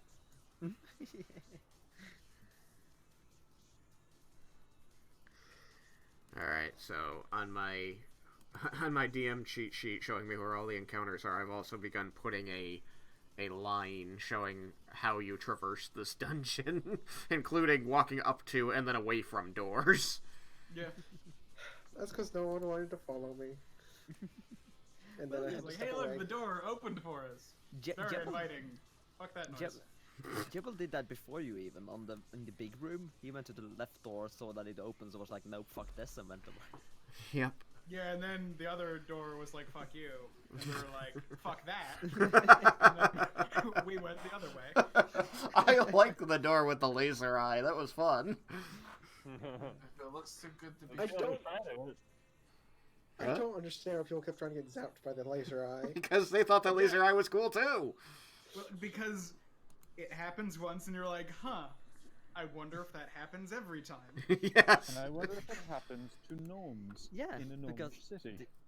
Yeah, I get Jebel, I understand. Yeah, his I know train why of Jebel thought. did it. I thought it was a good idea. I mean, I kind of get it, but not all the corpses, like undead creatures, were gnomes. No, I really want to play a lullaby to die, though. What's that doing there? Oh, someone left. Yeah, it's a mystic that went to AFK. Oh, okay. What do you mean, not all the undead creatures were gnomes? The undead in the first room were not all gnomes. Only There one was of a them was dwarf, a a gnome. human, a dragonborn, and a gnome, if I recall correctly. Yeah. Yeah. And none of them was getting zapped or even looked at. And when there was more than one of you in range of it, it was splitting its attention. It was constantly rotating between the multiple people it could see. Yeah, that's also a thought I had. What if we stand on each our corner and walk forward at the same time? We just rush it. Then you just all get zapped. The only one that could get through there without getting hit is Vendar because of evasion. Yeah. Would have been cool to try to reflect it with a mirror, but you kind of scared me about what if it breaks, and I was like, yeah, maybe I don't want to do that then. But it would be really cool if it worked. So we use Jebel's claws to cut a section of. I have a mirror in my bag.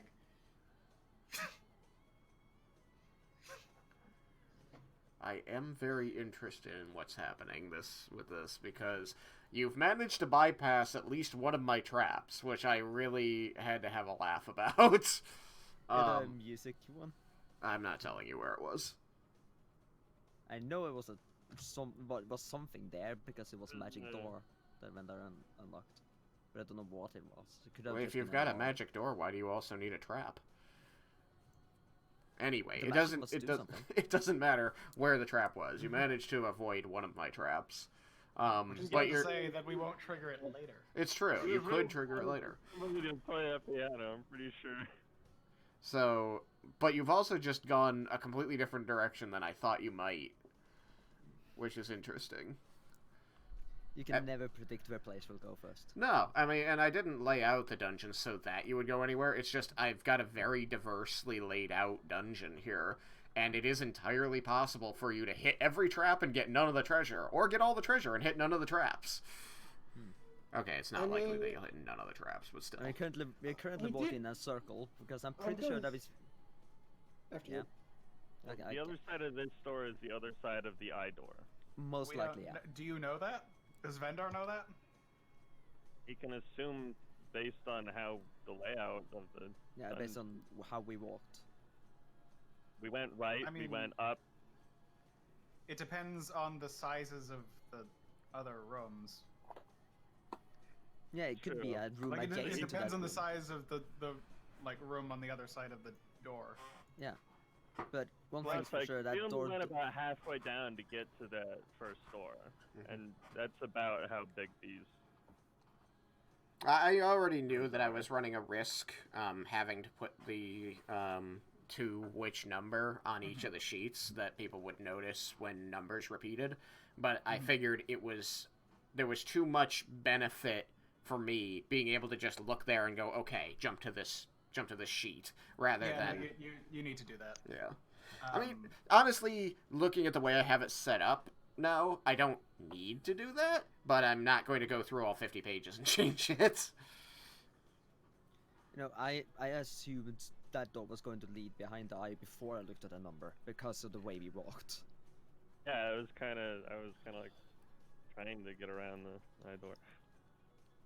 I just wanted to go right. No one else wanted to go right. Hopefully there isn't an eye on the other side of the eye door, too. There might Yeah, be. that's something that has also crossed my mind. I really like the... In that case, I'm shimmer ready. here. I'm going to play Lullaby. So, There are also zombies on the other side of that door. last I heard, we had been asked for to stay here or pick a door, but from the sounds of it, we're just done for the night. Yeah, That because is- if we go through there, we start another encounter. Yeah. It's true. We There you could go back into the hallway and go up. There was another door at the end of the hallway, and there's still the room 16. Not tonight, though. Yeah, I would Yeah. rather call it here. Yeah. We ended sounds well like with it. the burning of some of the bodies that we found while getting rid of a bunch of these torches. And I will also ask if it's possible to take an hour's rest. Because Maybe, but why? because then I get my spells back because I haven't gotten them back since last encounter. Have you used any? I don't remember. I used 2. She used firebolts, I think, right? No, I cannot use any fire things besides Hellish Rebuke, but I used Hellish Rebuke. Oh. And I cannot remember what the first one were. I think it was a non-combat encounter one. I will point gonna out that remember. Leah is the only one who gets all of her resources back on a short rest, making her extraordinarily valuable in a setting where you might not be able to take a long rest. Yeah, Joe only gets his wild shapes back. I get nothing back other than like hit points from hit dice. I don't think you get your wild shapes back on a short rest. He You do. does. He does because Moon. Oh, okay. I don't think it's even because Moon. No, I know it's got to be because Moon, because the racial description of the wild shape says twice per day.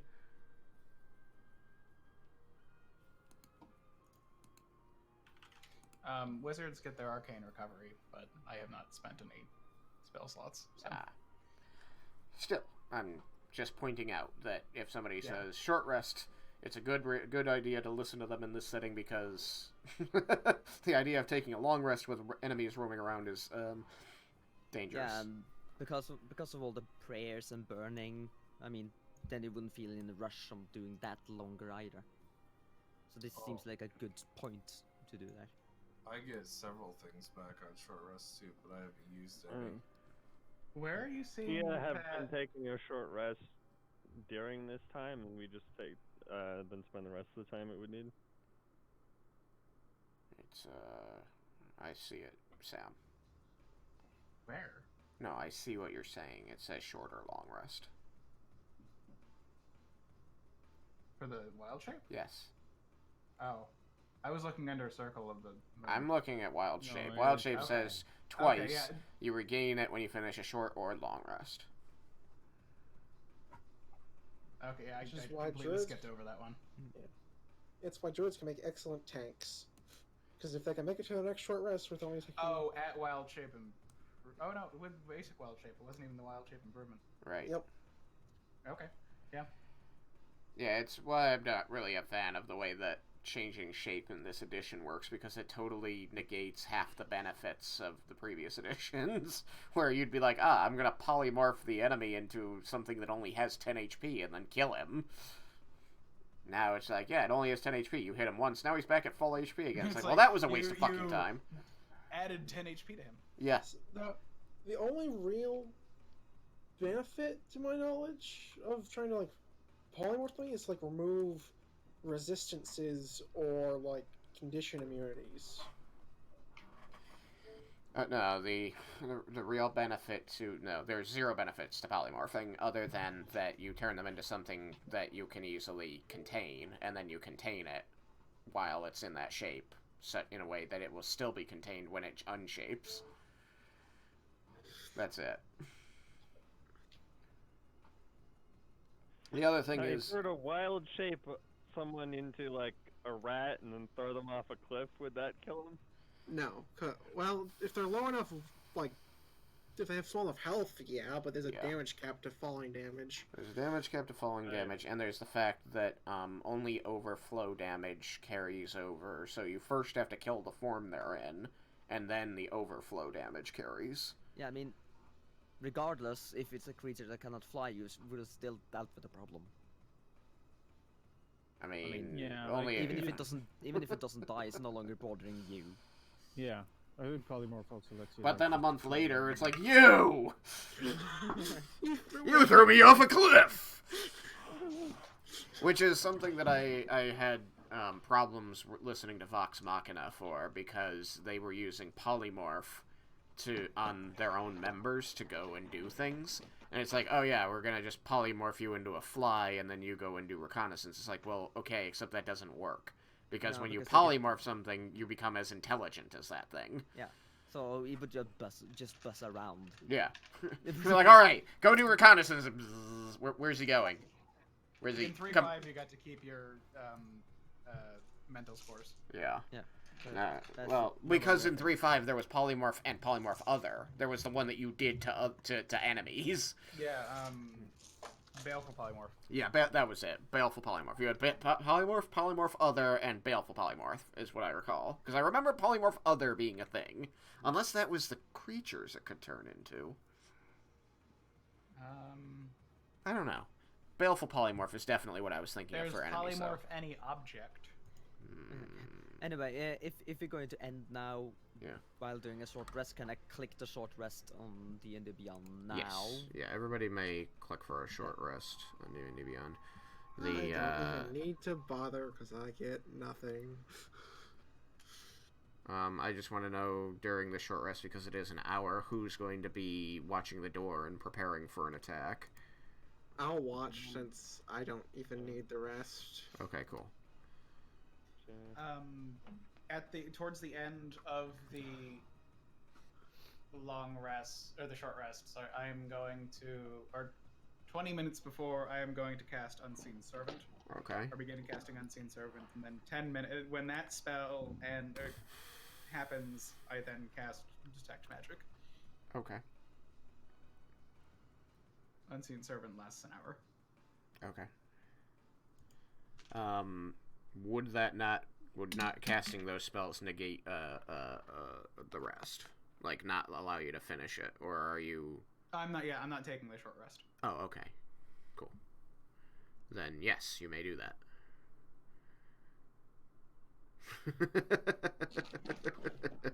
There really is nothing a sorcerer can do on a short rest. I don't have ritual spells, and I get nothing back other than hit dice. Well, I get back hit dice, but I can use hit dice.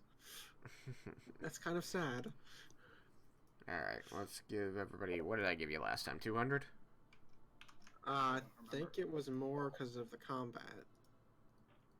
Was it 300? I don't think it was that high. I think it was like 270, 275. Okay. Well, it wasn't a 5 because I'm still ending at 0 and I haven't changed that in months. What? Sorry, can I do second wind before the short rest and then get it back? Yes. Okay. The fighter has such good features.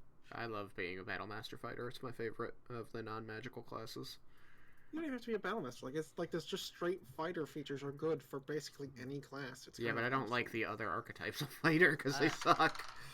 I find it funny that Alex is now here and we're done. Yep.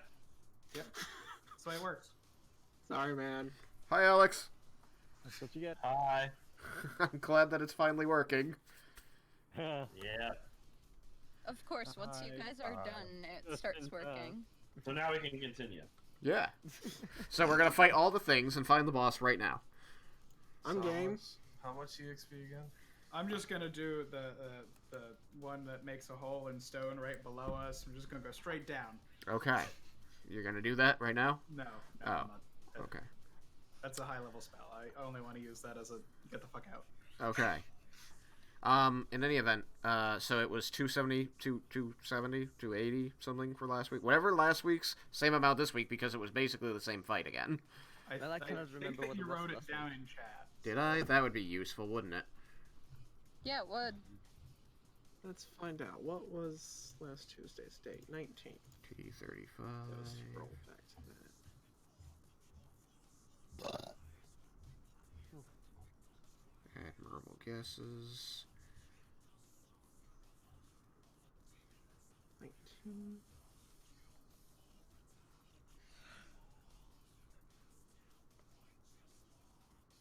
Last Thursday, man, we've been active. Alright.